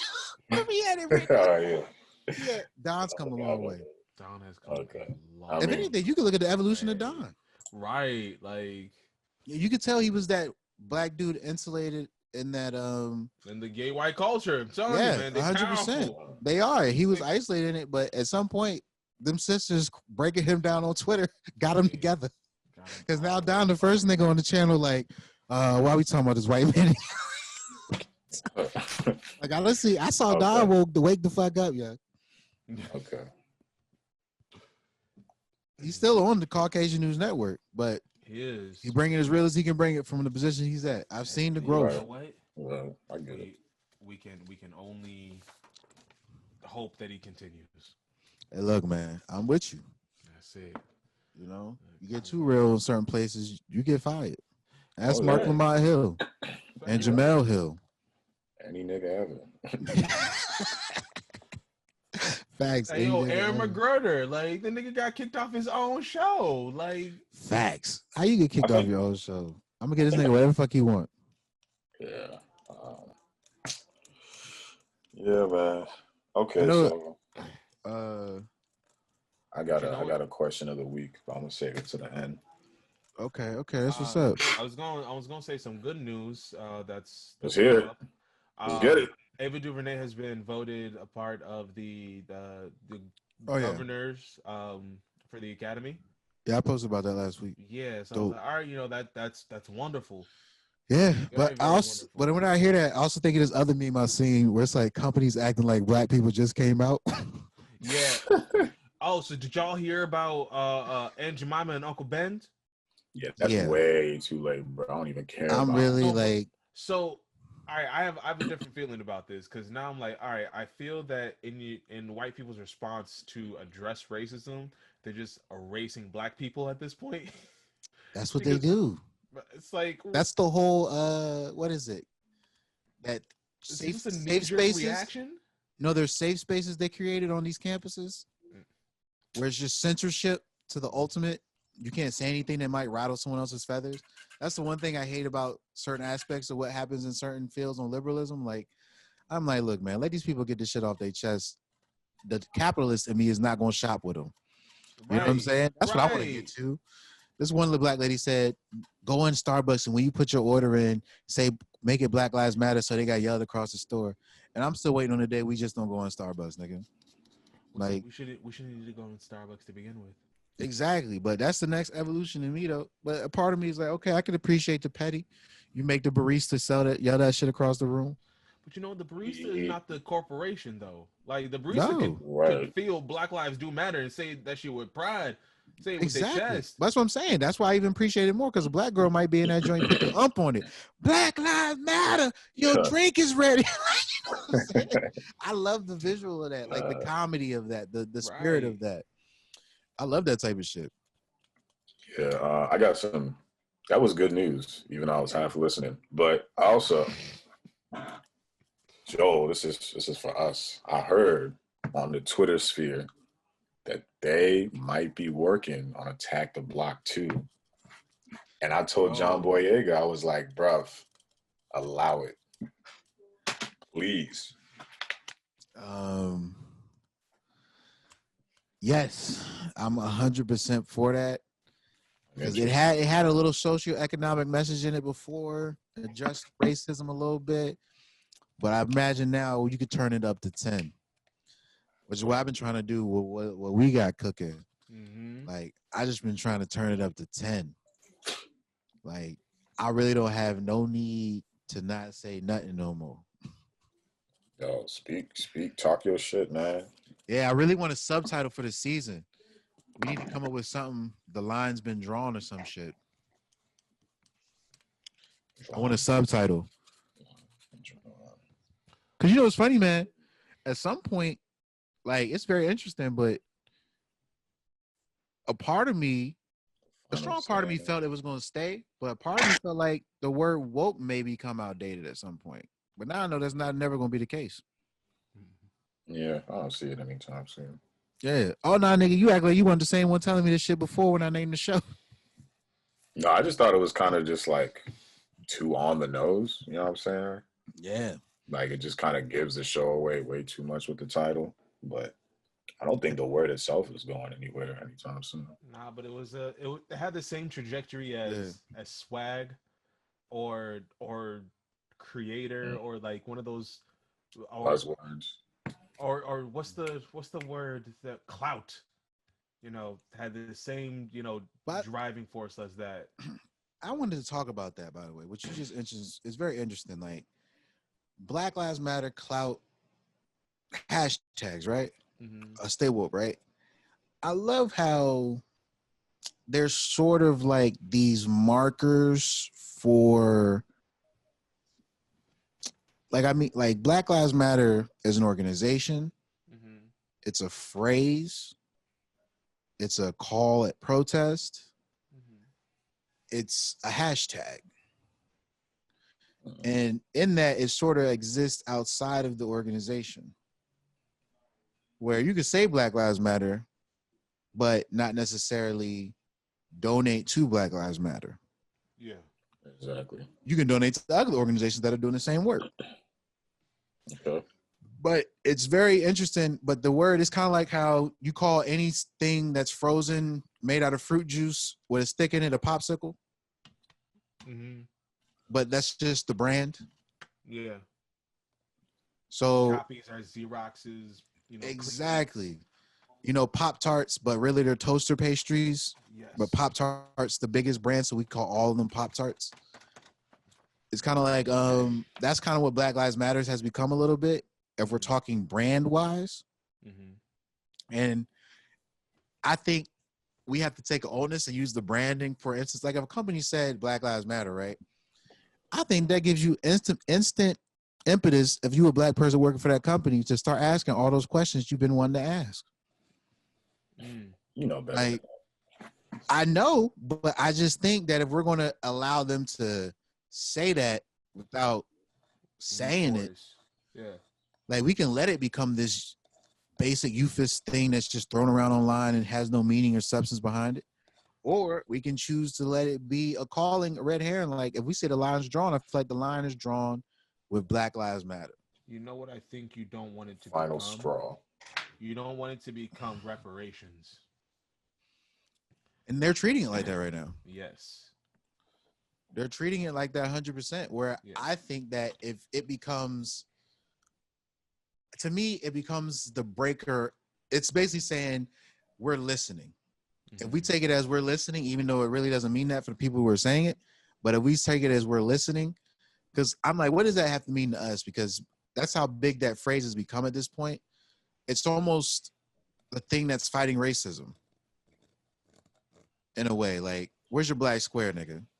Where's your, where's your, because at this point, you can say that we all heard the news, nigga. Like, we all on social media all the time. If you ain't got a black square in there, you don't got a black man fucking with you over here. So that's how I feel sometimes. Like, what y'all think? Because I just want to know. I just want to know about that phrase itself. What is it? What does it make you feel when you hear it come off your sister's lips, the white girl you know lips? Like, you know what I'm saying? How is that making you feel? The BLM hashtag, like those 3 words. Just for instance, you said you knew a chick who was all with the blue lives shit, and then all of a sudden she hit you with that, and you explain how it made you feel. We're still going into this phase of new people. Like some niggas just woke up yesterday. They still talking like it's new. So I just want to know when you that phrase that is being thrown around, the conspiracy theory surrounding the organization itself, Democrats run it, all this different shit, right? I just want to know, like, what does that phrase really truly mean to black people right now? Especially when a company says it, et cetera, et cetera. It means nothing to me. You already know it means absolutely not a damn thing because then does it mean nothing when it comes from a black person's mouth though? No, but my thing is like I said last time, I'm just like, yo, like we should be way past the point of just saying that we matter. On just like a mental, like spiritual level. Like I'm past like, you know, my niggas matter. And also I'm just like, yo, words don't mean nothing to me, bro. Like you could change Aunt Jemima to Karen Williams or whoever, whatever. Like every website I go on now. I don't think I'm gonna eat that food if it's got Karens on it, bro. I wouldn't go eat it no way. But I'm saying like every website I go on, I see a banner that's like, yo, BLM this, BLM that. But I'm just like, yo, at this point in my life, I'm just like, I really don't believe. I don't care to listen to what you're saying. I'm just gonna sit and watch like what you do when the dust clears. That's all that matters to me. Period. Got you. Like that's where I stand on everything. What about you, Walt? I think it matters, and I think it matters more so, because from an empathetic point of view, it's like if this is all we're asking for, you know, because if I were to hear like Jewish people or Jewish history matters, you know, like if they were trying to erase the Holocaust and they were like yeah, no, that shit is real, because I'm gonna sit with that and I'm gonna like, if they try to say these thousands of people didn't die, didn't even exist to begin with, like I'd feel some type of way. So yeah. I can only expect other groups, since I have that same empathy and sympathy for them, they would simply see another black person getting killed on video and then hear Black Lives Matter and then think, he's like, yes, they do, you know, because we're being shown that they're not. So we need to project it with, you know, the loudest instrument we have. Yeah. I want to see some white people getting killed on camera. I want to see some dogs getting shot on camera. Like, yo, facts. That is the fastest way some shit like, change. You see that one with the joint from Wisconsin, that one white man who got gunned down in the hallway? Yeah, in the hotel? Yeah. That joint's old. Yeah, I've heard that's about an old video. It is old. It is. But when I first saw it years ago, I was like, damn. No. It's wild, bro. I think he was like drunk or like on some type of drugs, but no, he wasn't. Like, he was working. That's the thing. Nah, he was just working. He was a test inspector. Oh, I'm thinking about a different video. My bad. Okay. Yeah. No, I just want to see more white people getting killed on camera. So the thing is, you're right, because this last, all these videos do is create division. With the gentleman that was in the Wendy's parking lot, I forget his name. Rashad Brooks. But say his name. Say that nigga name. Man. Say his name, bro. Go ahead, say it, bro. Rashad Brooks. I just said his name. Yeah, say it again. It's like, no, RIP. It's like, say that shit. Really? It's like, because this is turning left. It's turning left. But there are so many other videos of white people like fighting and getting away from the cops without lethal force being injected. Oh, so I know I didn't even see that video. You see the video where they do hop to the cars? Right, you can't. I've seen too many white equivalences for me to see any more videos and think, man, did this brother really? No, he did it. Too many white people have been getting away with this. You know why those videos work on us? Because we believe we're equal. They don't work on people who don't believe it. So a person who truly believes we're equals can see one video of that white man running around doing the fuck you wanted, that cop not doing shit. Right. And it's okay. And then right away they're like, yeah, Rashad shouldn't have died. Right. It's easy. Right. But that's why I know that's how it's like, it's easy to discern now. Right. So like I said, the Rashad Brooks joint, I posted that. I was like, look, if the Floyd video got his allies, Rashad video gonna reveal the fake ones. Yeah. Because now it's, well, he shouldn't have been resisting. He should have. What was he resisting? His snuff film didn't hit like that. That's what you're telling me. His snuff film wasn't Too much dialogue. too much dialogue. You know what I'm saying? Is that the argument? Because I'm hearing the like. It sounds like they're arguing. No. It sounds like some of them are arguing to tell us how we should be dying. No, because I'm saying like I heard, and not that any of this matters, but I'm hearing that like he reached for Brumman's taser or whatever, or like. Well, I can tell you the whole thing. I watched the whole video. Yeah, no, he talks. He's in a conversation with these people for over 25 minutes. Wow. The cop in my mind is telling him to dance, boy. He runs Mm-hmm. him through a bunch of sobriety tests, asks him questions over and over again to make him change his answers because he's so fucking nervous. Rashard Brooks at some point says, "Yeah, man, everything going on in the country right now. I just want to go home, sir. We'll be with my family, be with my kids. I love you guys. I know you guys do good work." He's pleading for his life, essentially. You can hear it in his tone. He believes he's going to die. Because the cops are just continuing to talk to him about being drunk. I'm like, okay, at this point, you showed up. I wasn't driving drunk, so I didn't break a law. I was in my car parked drunk. So, and then you told me to move my car, operate it. If you thought I was drunk, you told me to operate the vehicle, then run sobriety tests. So in his brain, he's just thinking, I haven't broken the law. You're still talking and harassing me. You haven't let me go. And I know you know what's going on in the country. So who are you? And that's what's crossing his brain, because you can hear it all in his tone. You can see everything in the video if you believe he's human. The thing, and it's just drawing closer and closer. So then eventually he says, okay, would you take a breathalyzer? 25 minutes in, he says, will you take a breathalyzer? Like 20 plus minutes in, he's like, will you take a breathalyzer? And Rashard's just like, I don't want to refuse anything. I'll do whatever you want me to do. And he said, yes, I will take a breathalyzer, right? You give him the breathalyzer. He says, well, how much you been drinking? Ask him the drink question again. He says, I told you I had 1.5 drinks. She mixed me something. It was some drink. I don't know what it was. Earlier, he said it was Mark. And he's just like, and all of a sudden, he just says, okay, He lets him talk for a little bit. He says, okay, Mr. Brooks, since I don't think you can, I think you're drunk right now. He starts putting handcuffs on him, right? Now, for brother, I'm like, what law did I break? Right. I told you I would walk home. I would leave my car here. I called my sister to come pick me up. Ain't a black woman right now wouldn't leave the house to come get me while y'all talking to me. You said that? No, I'm thinking that. Like, okay, right. Okay. I'm just saying, like, he says all this. He says it. He says, I will let my sister can pick me. I can walk. He says all this to this dude. He's like begging just to be let go because I didn't break a law. Then he says, you're putting cuffs on him, right?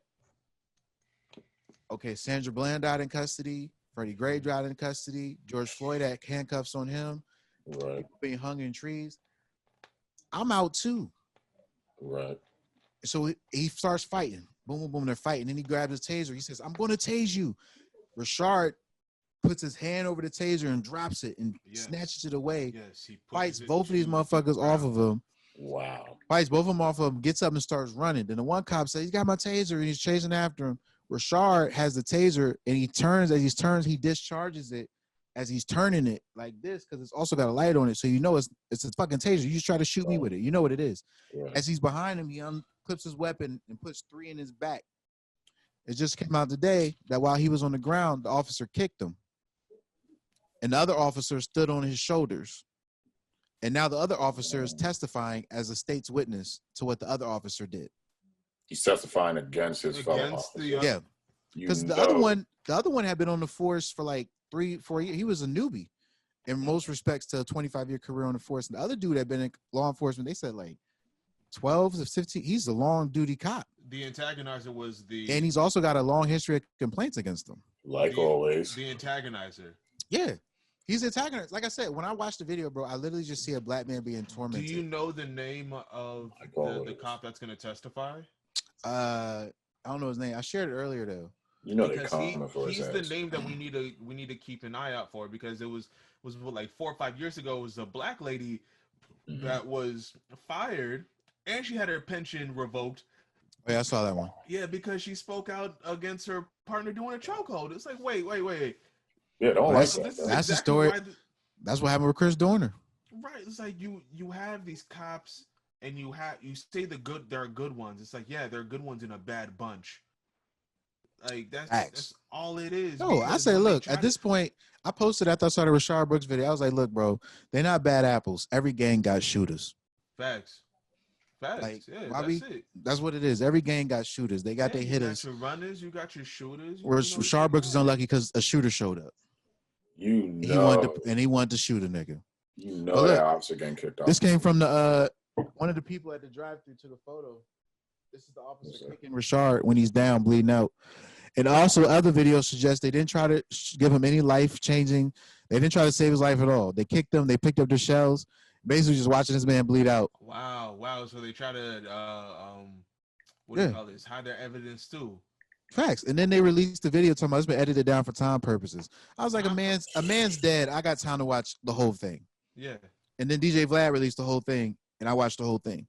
DJ Vlad of all people. DJ Vlad of all people. Look, even fucking world, he been doing crazy shit. He been posting a lot of stuff. Because like I said, he been sitting there making arguments with niggas like it's not that bad. and they always be like, Vlad is bad. And Vlad be like, I don't know. So Fulton County DA says one officer in the Rashard Brooks case kicked him after he was shot. The other officer stood on his shoulders. This officer has now become a state's witness and admitted to standing on Brooks. Stood on his shoulders, like stood on top of the kill. You see them photos they take with the lions and shit? Yeah, man. Yeah. So like I said, we all know what it is. Discussing what they do with animals. And look, and now they got this young sister who was gunned down by a random motorist in Akron, Ohio.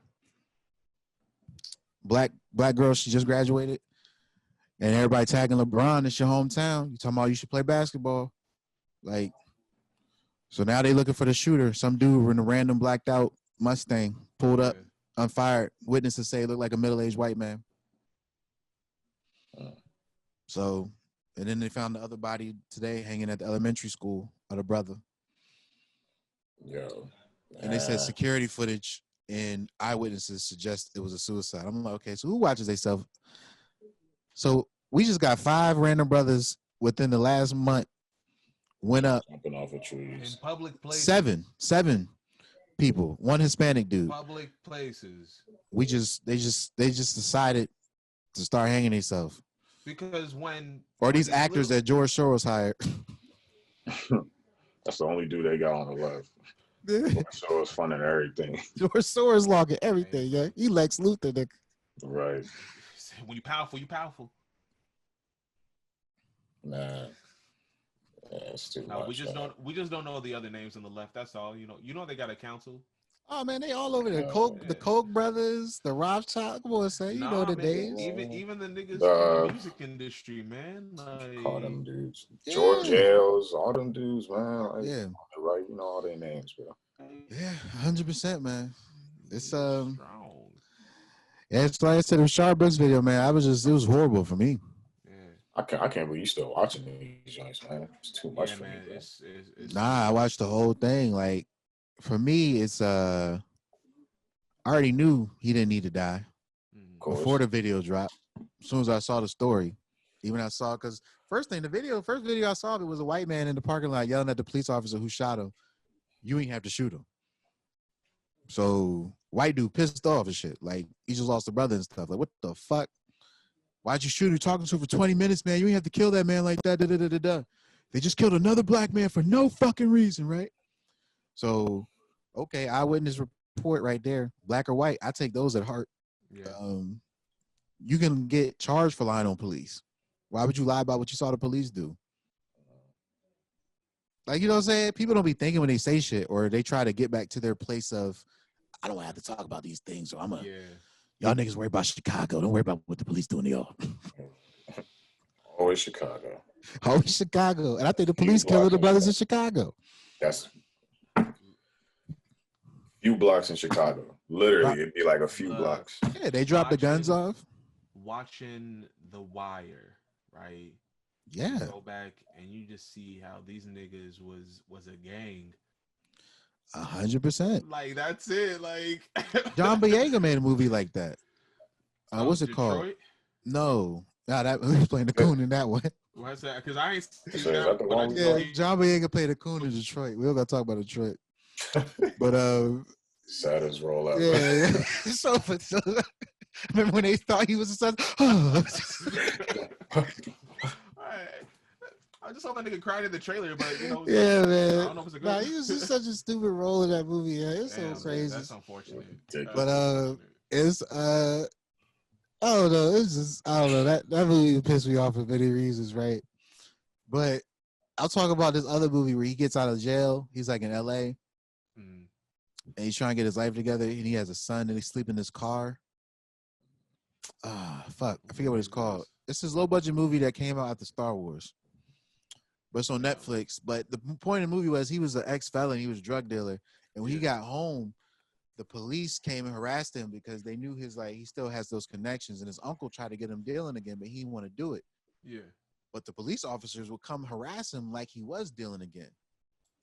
And Imperial Dreams. Yeah, Imperial Dreams. They would pull up when he was like trying to like get a job and shit. Police would be fucking with him. So eventually he felt he had no choice but to try to get back to the game in some way. So I just looked at that and I was just like, what I took from that was like, they're there to get numbers. Yeah. You know, they're not there to make sure the community's good. So I don't find it at all implausible that you can have a whole gang leader who works for the LAPD, who orders Eric Holder to go get nipped. Like, you know what I'm saying?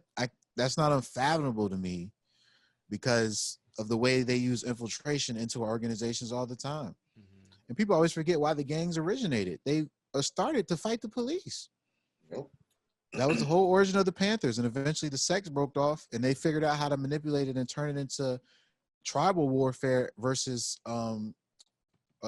enemy community against policing. But they essentially made it a tribal warfare, which isn't hard. You know, there's some people from Nigeria who don't like people from this. You know what I'm saying? So that's easy. That's always going to exist between human beings. But then you say, okay, we're going to also take the food, resources, jobs away, and we're going to drop the drugs off in the hood, CIA, like, you know where Reagan and Nixon did? Come on, son.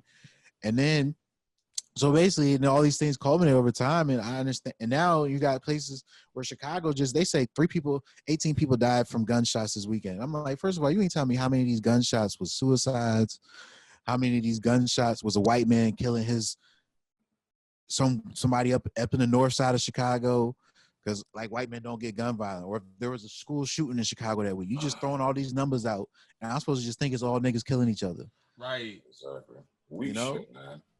And once you get a read on the streets as a police officer, you know what gang beef or what's gang. So you show up, kill this dude, then they gonna be trying to retaliate because they're gonna say, oh, so-and-so did it. And you can disseminate information and completely control and orchestrate all that stuff as law enforcement. Like, that's not beyond, like, it's just easy. That's so easy for them to do because of their positions of power. I'm still waiting for this dude to reply to me, man. I think he tapped out. Yeah, he done. Yeah, he tapped. Beat a racist today. Nah, like I said, I just had time today, man. It was too easy. Yeah. Crackers ain't responding after 9, man. Now I'm afraid he's looking for my address and shit. But real talk though, because he ex-military. No, I'm good. For real. Look, like that's what I want to learn how to do. Like within the next coming years, like I'm gonna learn how to pull niggas all the information. Just like, oh, is this your current address, which you know your current telephone number, and your mother's address, and your father's address. Like I want to be able to pull. Yeah, I think those are some of the changes we need, and I sincerely just believe that if you're a cop and you work the same streets every day, you should know everybody you drive by. Exactly. Like, but you don't. Do they work the same streets? But we know that they're not. Their function isn't community oriented. Okay. It's control and numbers, right? We know this. So, but in my mind, like I like the post Kwame Bell made, where they say defund the police. You say why, and then it says good evening, Mr. Brooks. You look a little drunk, Mr. Brooks. I'm gonna drop you off for the ride. I don't want you to drive, Mr. Brooks. I'm worried about you. I'm gonna take you home, and we'll basically give you a call in the morning to make sure you're okay. Okay. That's all that should have been, bro. That's all that should have been. And that's why I say, man, but when you're there, now he's a nigga. I gotta find criminal intent and all the things he says to me. Right. He's gotta run them numbers up for the force, man. So they get that extra, is it, a paycheck at the A little extra money at the end of the month or whatever it is. They got their incentives. It's like those teachers who just care about your test scores because they get a little bonus on the back end depending on what school system they work in. Honestly, I was hoping that there probably needs to be like another sector of the government that oversees all of like community policing, like similar to how we have the CFPB like oversee financial institutions, because it's the same shit that was in Wells Fargo. It's like you had a bunch of bankers like have these numbers and they were just like meet the numbers. Well, that was a whole department in the DOJ until Sessions took over. What was the department? It's the consent decrees. That's where the DOJ can go and investigate any police department. They pull reports on Ferguson and Baltimore. Baltimore police officers had reports where black was pre-filled in the suspect identification sheet. This is what came out in the DOJ report. Right. Like, and 60% of that police force is black. And it's like you have something called the Department of Justice that is controlled by an administration. So if that so you're essentially saying that the administration's version of justice is what's going to prevail in this country. Yeah, I'm gonna be right back. I gotta use the bathroom. 110%. That's why people are saying vote. I completely agree. Like, look, this is what I think. What do you think about this? Matter of fact, when Lewis come back, I'm gonna go grab a brew. Just take a little. I'll edit it out. You can take a little $5. I'll edit it out. Not 5 total, but I'll edit it out. Bro, I'm gonna be right here smoking. It's cool. Yeah, this nigga basically sat there for like 30 minutes. Say shit. Because he's trying to get this white man off. I'm like, yeah. All right, I'll be back, man. Okay. But this is my idea, right?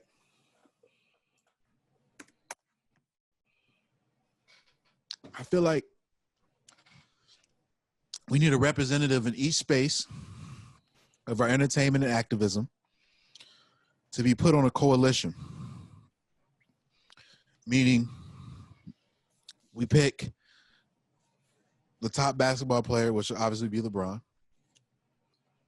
We pick music-wise, ownership in music, Hove. Radio, entertainment, Charlemagne. And then we go to podcast, whatever, and we go maybe Chris or Kid Fury, right?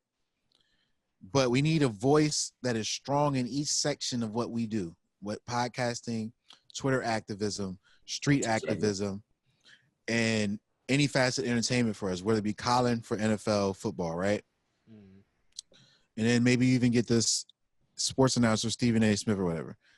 But we start a petition, right, that says, look, Joe, we're going to put you in office, right? But once you are in office, you need to meet with this coalition and determine a set of principles and legislation that will move the ball forward on reparations, economic inequality, and pretty much education disparities and healthcare disparities. Basically, all this shit affecting us, right? And we all signed a petition so that this meeting can happen. Because at this point, niggas is just about to vote for Joe. We ain't stopping that. And really, I don't have an argument to stop it, or at least just riding with Joe all the way. I'm still going to be that nigga saying, why Joe 2020? But why Joe 2020? But I get it, right? I'm not about to stop a nigga from going in the booth at all. And if a nigga wants to come and I got to say 3 sentences to him, he ain't Trump. If that shit work, then he coming with me too. But that's where I'm at with it. And I totally understand that shit. Because like Walt just said, man, pretty much the administration dictates the justice. The totality of the administration dictates the justice. So what I'm saying with that is, look, we got you in there, Joe. But like Ebony K. Williams said, we don't pay for our politicians early enough. So we can't leverage our vote because we didn't put the person in the game to get the vote. And I totally agree with that. However, we can do this with Joe where we say, look, Joe, we can get you in office. We could turn it up. We already doing it. We already saying go vote. We can start saying your name at these certain protests. That's why I say you grab someone from each facet of this coalition and say, but we need you to have a designated, nationally televised meeting in concert with these individuals. And mandates will be pushed out by the time you do your face start of the union address. And what I mean by that is we are not saying we're not going to vote for you. We're going to do all this other shit you're saying. We got to get Trump out of office. I understand, Joe. You about to die. That's all you can say. That's all you want to see. You just want to see no Trump. I get it. Old people like that right now. They're like, yo, I just want this white man on my face. I get it. We're sitting here like, you all are kind of like him, but okay. We get it. We get it, right? I understand. We do this for you. We need some type, and when I say bring the coalitions together, because we're not united right now. But we have different factions of individuals we are willing to listen to, take the advice of, or at least respect the moves they're making. You know, like Lee Merritt went up there today as a part of grassroots law and took those families to that Senate Judiciary Committee meeting. People were lamenting, Trump just want a photo op, da-da-da-da. But Sean King made a great point. Now you got to get these families in front of these people humanized. You got to humanize because they can keep it as headlines. These senators can keep it as headlines. But when they see these families and stuff, you got to tell me to my face you don't believe I deserve justice. You know what I'm saying? Because we can do all this shit through all the Twitters, whatever. Like you said, that white man you just talking to, what did he say to your face?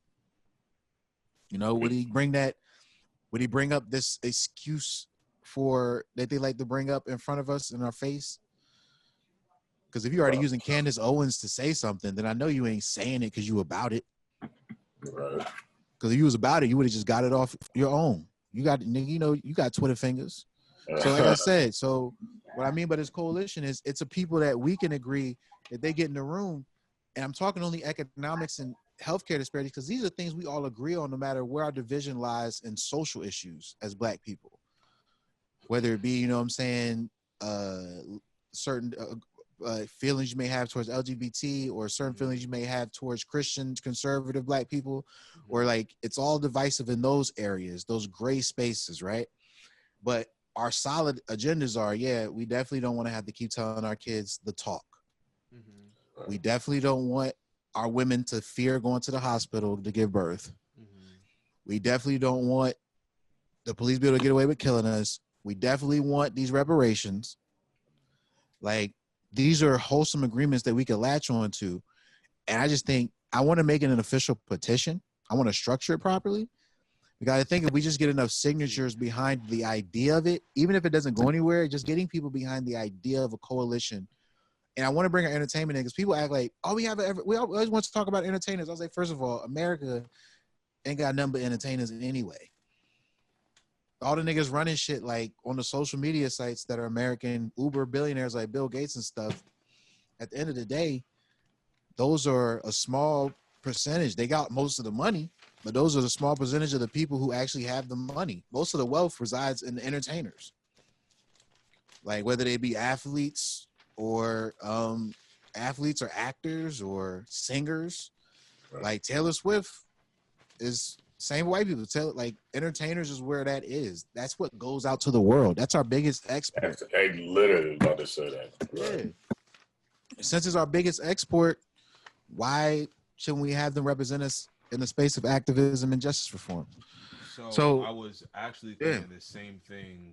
I want to say maybe like a week and a half ago, but I had it from the setup of a singular person grabbing all these other people and basically making a black Illuminati, because that's what it sounds like. Jay-Z did a version of that with that letter he put out through Rock Nation. Y'all didn't see the letter from Hove? Well, it's a mandate from the Rock Nation, basically for justice for our people. They put it out after he had the conversation with the governor in Minnesota. It's basically just saying, I am willing to die to see justice. And it's signed by like Tamika Mallory's on there, Ebony K. Williams, Charlamagne the God, Jay-Z, Rhapsody, like just a couple artists and influencers on there. It's not a ton of them. But it's kind of what Hove did when he launched Tidal. He got all these artists together. I think these meetings are happening behind the scenes, if I'm being honest. But I just think that to push it to the foreground of the discussion, because it just needs to be a galvanizing force right now. We have a couple, which is we want justice, and y'all ain't gonna get no peace until we get that justice. So what y'all think? I know you're about to say something, Walt. Oh, of course. One, I'm wholeheartedly, 100% behind that. But like even not just with the entertainers, like we need to start like calling up our black executives, Facts. or our black doctors. Like we always laud Ben Carson for being like this like wonderful black neurosurgeon, wonderful, great, excellent. Mm-hmm. But there are others Yeah. like Keith Black, literally Yeah. in the same field, like first in his field, to be a black man to do XYZ surgery or whatever like that. Damon Twitty, black man in a white coat. Telling you, like, so we have plenty of album, other man. examples, but we don't laud them the same way we do the first one. And I agree. Yeah. And I'm not saying that you don't need people of the profession to speak to the inequities they see, because the black doctor going to see what they do to black people in the hospital. Oh, absolutely, exactly. know? That's why. Now I preface this: if Candace Owens isn't his favorite person on YouTube, he'll see it. But that's what you know what I'm saying. We gotta, Hey, all your skinfolk ain't your kinfolk. That's all I'm saying. do we still accept Stacey Dash? Nah, No. that's not on us. That's not on us. We got she got to do black women before she get to us. Oh well, hey, Because we already know we a fucking a second. So I mean, that's what I'm saying. We can't be the barometers for what we consider morale or wrong, bro. We'll do it as soon as it makes our dick jingle. Like niggas is not about to be. Yeah. Like, I was thinking about it. Niggas will do anything for the nut, bro. Yeah.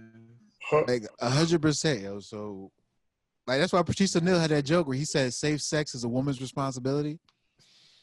Because he said the dental dam, right? You ever use a dental dam? No. I know what it is, though. You know what it is, though? It is, yeah. Have you ever used one? Yeah, He said, okay, let's say you about to use one. You pull it out, and the girl's like, what's that? You're like, I'm about to lay it over your pussy in case it kills me. This is his joke, right? And he's like, and you see that look on her face, you going to take it. Never mind. Nope. He said, basically, he's like, I'd rather get what you got than insult my way out of some pussy. Yeah. So that's why he said women should be in charge. Safe sex is a woman's responsibility. Because if your no can shut it all down, then it is your responsibility then. Got your juice To make sure that we're doing safe sex. Because there are some girls who are like, you said what? I might have what? Oh no, that's Exactly. You think I want these little dirty joints you be fucking around with? And next thing you know that you like, yo, I really was just trying to do safe sex. Right. But now I've insulted her existence and being. Yeah. So that's why niggas like half of the shit. Like half of the shit niggas don't want to do or don't step up for is because they got a woman in their life who's like, don't fuck with that shit. Yeah. Like they say there's a brother who's like, yo, man, we got to support black trans, but he got a girl who's like, I don't fuck with all that shit. Don't do You're not gonna say nothing. That's actually, it'd be like that for real. No, I agree. Like I said, I got black women in my life. I know how they feel about some of this stuff. So that's what I'm saying. Like, to me, I'm just like, I get it. Like, nah, I'm not about to do anything that's gonna make the actual women in my life be upset. Like, so it's kind of like I said, everybody came from J.K. Rowling's because she posted. They said people who have periods, and J.K. Rowling was like, we used to call them women, right? And everybody was like. She's like, I'm all for supporting everybody, but I don't want to feel like I'm being erased and accepting others. And I'm just like, everybody came for her. It's like, I can't believe you did this, JK. Da, da, da, da, da. They said Harry Potter has Harry Potter now. I was like, dang, you threw her whole collection away because of this tweet. Has Harry Potter now? That's what somebody posts were saying. Like, it's just funny to me. I'm just like, look, I can understand. To me, there's realistically 3 demographics if you accept them for what they are that have periods: women, trans men, and non-binary. I don't even know. Those are the only ones who possibly. But I'm just saying, like, you don't know you didn't hear what I said, Lou? No, I heard what you said. I'm just like, that's so ridiculous to comfort her when all she did was state facts. Look, I agree, but like I said, I'm not about to. So I'm not taking swords though. But that's the thing. This is like kind of like the Chris Brown situation where like this isn't the first time that she says some shit like this. And some out of pocket like, shit. This is the last JK? time. Yeah, like JK has been saying this for years. You mean Exactly. that specific thing, or like she Yeah, just like has a history she's of been saying she's I'm been not interested? actively against Trans people. trans women for Uh, years. Yeah, I Yeah, think her cry is she's a turf, the and I phrase where don't they know what say it. trans women are women. I think that's what she's combating. Yes, fuck she's out like here. trans women are not Where women. is the lie? Yeah, but That where's the lie? hey, look, whatever I somebody get wants it. to call themselves, that's it. Nine dark. Yeah, I'm with it. Like I said, Who am I to tell you that you're wrong? I'm I'm not. here. I'm here to support legislation that lets you live your life to the best of your abilities. Right. But if we don't agree on terminology all the way together, that's on me to grow and learn. If you can take it as me just being ignorant, I'm cool with that. Mm, I'm just here to make sure you ain't getting your life taken because of who you are, and facts, you ain't losing your job because of who you are, and facts. you can be in Facts. the military no matter who you are, Hey, and you because don't if have you to want worry to about your. serve, serve, And if you please. want to get a procedure, your insurance provider should not be asking any questions about what you want to do with your body. Because you pay your fucking money every month. I'm 100% ally, 1,000%. But I'm not about to sit here and argue with a black woman about what a woman is. I'm just not going to do it. Like so, like I said, a lot of times people need to pay attention to this thing. Insecure had an episode about that. Way to tie it all back to something we was never gonna talk about. Bruh, Walt honestly, desperate over here. nah, Right, because Walt. look, this last episode had the illest cop, right? It was a situation that they got off Oh, the now you bus. spoiling Walt. No, it's not a spoiler. It's not a spoiler. It's not a spoiler, right? But it's just a really dope situation where Yeah. basically one group was against Issa and her girls, and then the cops were there. Molly comes out and says, "Hey, I'm an attorney. Why are y'all questioning us and not them?" And the white cop Mm. looked at the people accusing, and he looked at Issa and her gang, and he said, "You know what? Not tonight. Not me. Y'all go home. Y'all go home. Leave." Yeah. And I'm like, that the bar is so low. I'd love if that cop was every cop. Just like, hey, you know what? I can see this about to be some bullshit, and it really doesn't need to be. So Yeah. everybody walk away. You mean de-escalation? Uh, That is a I'm brilliant sorry, idea, You bro. I know the didn't cop, realize there was a word for the it. cop that shot Rashard Brooks took de-escalation training in January. Oh, he did. Yeah, What? he had de-escalation training and Oh, some other training like 2 3 months ago. Basically, the wow. training we say they need, he had both of He them this had. year. He did. So it must be. Doesn't And matter. Must be and the something world else. Like and the he's world was racist. marching. Yeah, and the world was marching against police brutality, and you still did this. Like, It's ridiculous. Yeah, yeah. yeah. You said you had a question of the week, Lou. Yeah, so I don't know. I think this is a good time for it. So I'm always seeing these tweets, you know what I'm saying, online about like protect the sisters, look out for the sisters, X, Y, Z, which I'm 100% with. So my question I'm posing to y'all is, what are y'all gonna do individually to look out for the sisters going forward? Wow. Um, honestly, man, the same thing I've been doing. Uplifting the ones uplifting the ones with messages that our people need to hear, including some trans activism in that going forward. And I think for me it's just like I said, I've always said yeah, we need black women running shit. Like they're gonna see everything with the clearest eye view. They've had to navigate everyone's spaces, everyone's ignorance. They've always had to navigate it. I said they bore the burden of all of our dreams since we got to this country. So that's what I'm always promoting. The honestly, guys, truth. Like I'm always about that. Like I'm the one telling you about Tamika, Linda Sourstore, fuck with AOC, and then also coming into play, Amanda Seals. Like I appreciate perspectives that going to hit me with that. It's going to hit me straight into what they want to call the patriarchy. It's going to just boom. I'll be like, okay, dang, I didn't even know I felt like that. And okay, I see what she's saying here. Logic on this point. Okay, right here though, I can't agree with that. You know, but it's just, but I understand it. I understand it, man. Like I think pushing more understanding. Like I said, just continue to uplift them, man. Just donate to some organizations. I just saw the Defense of Black Life Fund. I think it's them, but they're actually looking for black women activists who are on the ground to provide support and finances to. And so I just wish that one girl, I don't know how to pronounce her name, but Well, I told you. yeah, I just really wish she had security. A group of men down there with her that were, I wish she had the resources too to have a hotel set up for herself, to afford to get an Uber. Like, I want you having to get a ride with some nigga you met at that just depresses me. I want, because I realized she just got started. Yeah. Her feet just got moved by that video. She had no choice but to go out there. And when I see these young black girls, this one black girl who was in Minneapolis who was yelling at the cop, she's like, if I'm gonna die from my skin, I'm gonna die about it. Yeah. And I was like, damn, young. I'm like, yo, like, yeah, man. I think it is scene from Birth of a Nation. I don't know if y'all saw the movie, but it's there's a scene where this dude, the slave master that owns Nat and his people, this one preacher shows up and they're like hosting these other slave masters, and the slave master, I want that woman. And they had never done this type of stuff at their plantation, but she was married to this one brother, and he had to give his wife up to this white man.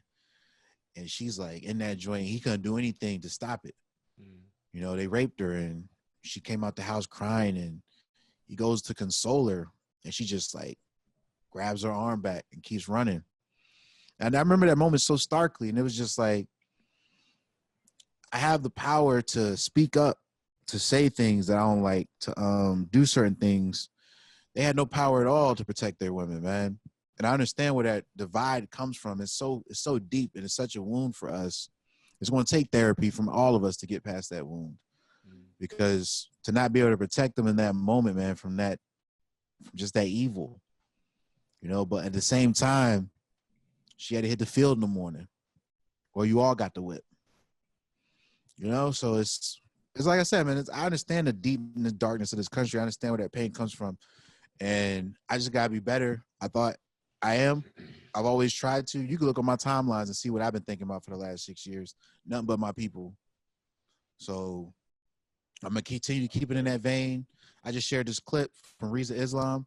It's got Nileem, who's this Muslim chick, who's a rapper. She's dope. And she's skipping in front of the NOI dudes, and they got the suits on. And he says what a carefree black woman, how a black woman can be carefree when she's protected, right? And it dawned on me, and I'm like, are there some of these activists who feel the NOI is misogynistic and da-da-da-da-da, but they would have protected you, Yeah. And to me, I'm like, we're not in a space where we can yell at each other. And I mean, we're not in a space where we can yell at each other. Like, they still had to be a married couple in Birth of a Nation, man. She couldn't not, even after all that pain she experienced, she still had to worry about her brothers and her sons the next morning. Because that's what we're in. We got to understand what we're in. So once we understand that, I think just the onus would be on to protect the women, would just be natural, because it's our life source, man. So to me, it's promoting my sister when she does well, my other sister when she gets back to doing her events and her crafts. Make sure I tell my mom I love her every day. Just little things, man. Because like I said, I understand that pain. That shit breaks my heart every day. It sincerely does, man. But also, I know my history, man. And I'm the same motherfucker sitting here telling niggas to read all the time. So when Cole said niggas don't be wanting to learn, I understood it. I wasn't lost in the logic, because I've been the same nigga saying read, and niggas been like, do I really have to? I'm like, yeah, a couple books here and there, just a couple joints, John. Just do 15 pages a day. Just give me 15 a day. That's a lot. Yeah, but I also understand we used to get beat if we did. Like, there's a reason why niggas don't read. There's a reason for everything we do, bro. That's all I'm saying. If you know your history, I've been going on too much. How about you, Walt? Honestly, it's calling out when I see it. I remember a few years ago at Broccoli City Fest. Yeah. I saw there was like towards the end of the night, and me and my friends, we see this couple arguing, You know, they like a little bit of ways from us, and like we can see them like really, really getting into it. We don't know what they're saying, but the girl like slaps the dude, like, and you could hear the slap, you know, and then you see the dude like going like he grabs her like right after that. So and like I'm like watching this, like you know, all my friends, you know, they're kind of doing something else, but she like rips her arm away, and then she walks away like to like another, you know, pavilion area, and he's following her, and like it's still like a crowded area, so I know like there's still gonna be around people, but it's just keeping that mentality, like even if you are in a public space, you know, like still like watch out for people, you know, and that's just my biggest one. And then two, like reaching out to the people that are in my life already, because you know I'm weird. Y'all know that I'm weird already, and I don't. You said all the time. I Right, think we you know. all are to some degree. I mean, yeah, we Lou is definitely probably the are. most normal nigga amongst us, young. Probably. I feel like an insult, man. I don't even know what you're talking. Hell, fight me, dog. That's yeah. Says the You nigga who listen, was yeah. late because he was getting the second base for the Right. podcast. Nigga over I here guess that's ruling that normal. shit. Yeah, that is normal. Yeah, You it's cool, normal. nigga. What you mean? Yeah, dog. Yeah, you know, but it's like just talking to the women that are already in my life, and like having strong connections with. You don't have to have a lot of connections with a lot of people. Sometimes you just need strong connections with a few. I agree. You know, I agree, so man. I mean, and like I know me and my mom, we have our own little beefs and tips and whatnot, and I think I finally understand our relationship. Um, but like even with my cousins, you know, they still growing through their own shit. Like I can only imagine how they're feeling right now. Yeah, You know, so but yeah, I mean, it's I a feel you, man. yeah, it's a practice that you got to do daily. You got to commit to it. Yeah, it really is. Yeah. I was just and for me it's just like I just want to try and read the room better because I mean honestly I like my whole life has been spent with like black women, like family, relationships, friends, whatever. Same. But yeah, you know what I'm saying? And I just think I should just read the room better. While we was doing this podcast, I was going back and forth with that same homegirl I was telling you about earlier who posted that J. Cole thing.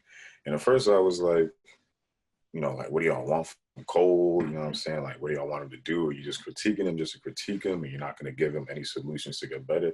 And then she hit me back, was like, uh, with some few like specific bars that he said in the song where he was basically like, yo, I respect what you're doing on Name, but you need to dumb it down for like the dumb niggas. Basically like tone policing her. And I, honest to God, I only listened to the song once and I was like half listening while multitasking. So I completely like, it didn't register. So I was like, at first I was like, yo, why y'all tripping on Cole? And then she told me that and I'm like, okay, cool. I completely understand because I'm a rational, reasonable person and I apologize. So I think for me, it's just, I'm never afraid to like go back and forth with people and argue. But at the end of the day, I just want to come out with like an understanding of your side, you know, where you're coming from. And for me, it's just like just listening more and just keeping those conversations open. Even when they get combative a little bit, just come out with some type of understanding of where they're coming from. You know? Yeah. So, Nah, man, that's it. I think that's it, man. That's the mode towards operating. And even with Cole, where he's in that space on that song where he says something about the queen tone that's bothering me. I think he's just being genuine. I don't think he's saying that she needs to find a way to talk better or anything along those lines. I think he's just saying that whatever this feeling that's pulling me right now to be bothered by the tone. I think he says queen tone is because he's just like, I know you're speaking real to me right now, but there's something in my ignorance, something in me that I need to get better that's bothered by it. And it's just a sincere thought, I think. Like, because when he said it, because I hated myself when people post something that's just, and it strikes, and it's a truth for someone, and it's something that I can be like, yo, why she's talking down on me? You know, and I get that, man. I understand it, and I think I don't know. I don't understand how some people want to just be mad Right. at the things that come out of others' mouths, and I am always concerned about why they said what they said. And especially as an artist, man, I just think that's my theme as an artist. Why? Like, you guys know me. I'm never someone to just dismiss anything anyone says. I'm gonna break it down and really understand why you talking to me like this. Why are you bringing up black on black crime? Oh, you just want me to shut up about the police brutality. I'm not thinking you really care about me because I know you don't. Because I see what you post every day. I don't got shit to do with black on black crime. And I think that was something. I think the onus on, because people never ask, how does No Name feel about the song as a fellow artist? We're gonna find out. I'm sure she'll say so. She put Queen Tone with the question, with the exclamation points in all bold. Yeah. And people could take it, oh, she's mad because he said Queen Tone. Or it could be this thing of I'm talking to you because I'm a queen and this is my tone. Nah, if she got the question mark after it, then she probably feel like you down talking her or something. Yeah. But to me though, it's like one of those things where I'm saying, like, it's the critiques of Cole are the critiques of most black men, because Cole is always just giving you him. So super regular. And that's why most niggas hate his music, because you can't, like I told you, hit dogs are hollow. Like, I'm in this space where I'm in this unique space of people reached out to me after George. White people, a couple black people I know. And it's not always a reaching out of, what is this? What do you think this means? It's a message out of nowhere when they don't send me anything regularly. And they want me to expound upon it, perhaps. Give me some type of thought or insight. And it's not because I'm some genius or anything. It's because at this point they've seen me always post about this stuff. So there's a level of trust there, like Chappelle said, right? And I totally understand, but I cannot on any level, no matter what you tell me, tell you that J. Cole is a part of the problem too. Yeah, I can't, because that dismisses what he's done for me and my pain as a black man in this country. And when you don't hear those things, when you don't choose to hear how he speaks to me and what he's got me through, people think it's funny. I wouldn't be sane right now if all I had was Future and Migos. Bruh. I wouldn't be. Like, I've needed these songs throughout the years to cater to, he does understand. I'm glad somebody else knows. I'm glad, like, I can't remember this Spanish dude told me, yo, man, Kendrick's song Blacker the Berry, don't that joint just get you riled up and angry? And I was like, actually, it calmed me down. I'm always angry. Like, I'm glad that he felt he had to speak on it from where even he's at. So when I'm listening to the Cole song, boom, it hit me. It's like, why is something about her tone bothering me? Then at the end, what he say? Because I realized I ain't doing enough.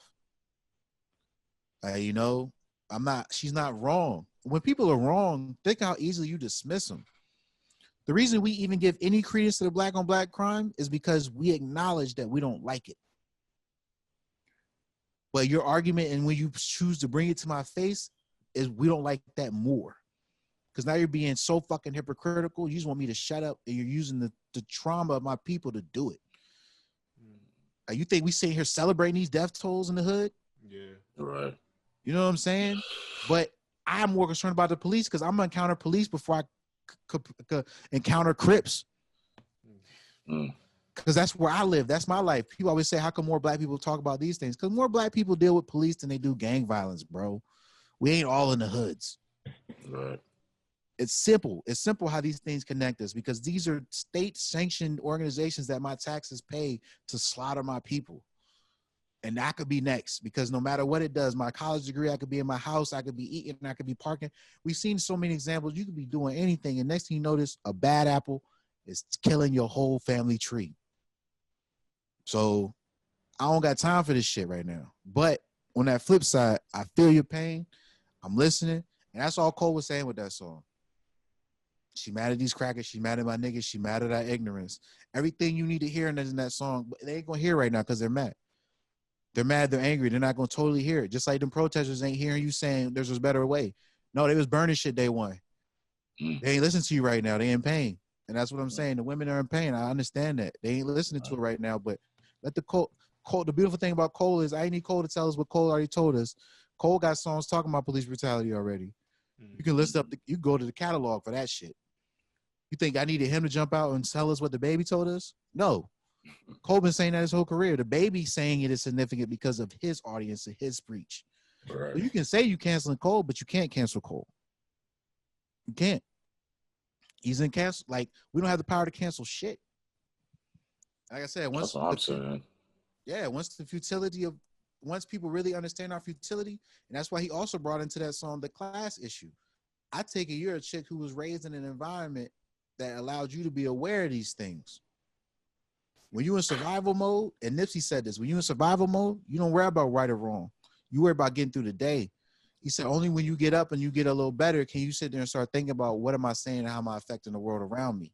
Mm-hmm. We have our prophets. We have their messages. Pac said it, man. We need to treat our women better. Like, I don't like it when we like post these niggas, but don't be listening to these niggas. Like, right. You know what I'm saying? Cole dropped a song that he needed to drop to divide the room, not divide it and we go to our separate corners and talk it out, but divide it so we look at each other and talk. That's how he divides the room. I was like, even Top Dog said that shit. Cole, right on time. Like I said, he's an artist, man. He's not an activist. He's not. He's an artist, and I'm an artist too. We're all artists. We know what he was doing with that song. But like I said, Lou did right. I feel you, Queen. I'm going to try better. That's all we say to those arguments. That's all we can say, man. Wait, I'm rambling on and shit, though. Let's go ahead and wrap it up, man. It is what it is. That's facts. Yeah. Yeah, man. Like I said, we'll get it, though. He also said in the song, we never seen shit like this before. Facts. And what he meant by that is we all saw a lynching. Full stop. A whole lynching, bro. I've seen a couple of them. We've seen a couple of murders and deaths. That was the first time I seen a lynching, bro. Ahmaud Arbery's is a lynching too, but it's off camera, it's far away. Yeah. That was framed up. This was deliberate. This was purposeful. 1080 HD, nigga, lynching. So, yeah. Like I said, man, we all gonna have to shake a lot of dust off of that one. But any last remarks? I think we can wrap this joint up. Yeah, man. Good talk. Even though I was checking out most of it. Hey, man, it's okay. You were trying to get the whites together. Yeah, you know. Somebody's got to collect the white tears. Yeah, man. Facts, yo. Why, yo? This is the TWEOM podcast. I'm your host, Joe Morris. It's your other host, Louis the 15th. So you were about to do it. I was about to do it. I was about to do it. Hold on, I fucked mine up too. Walter Riddle. I fucked mine up. Hold on, let's restart. This has been the TWEOM podcast. I'm your host, Joe Morris. Your other host, Louis XV. And it's your other host, Walt Reed. Peace. Thank you for watching. See y'all later.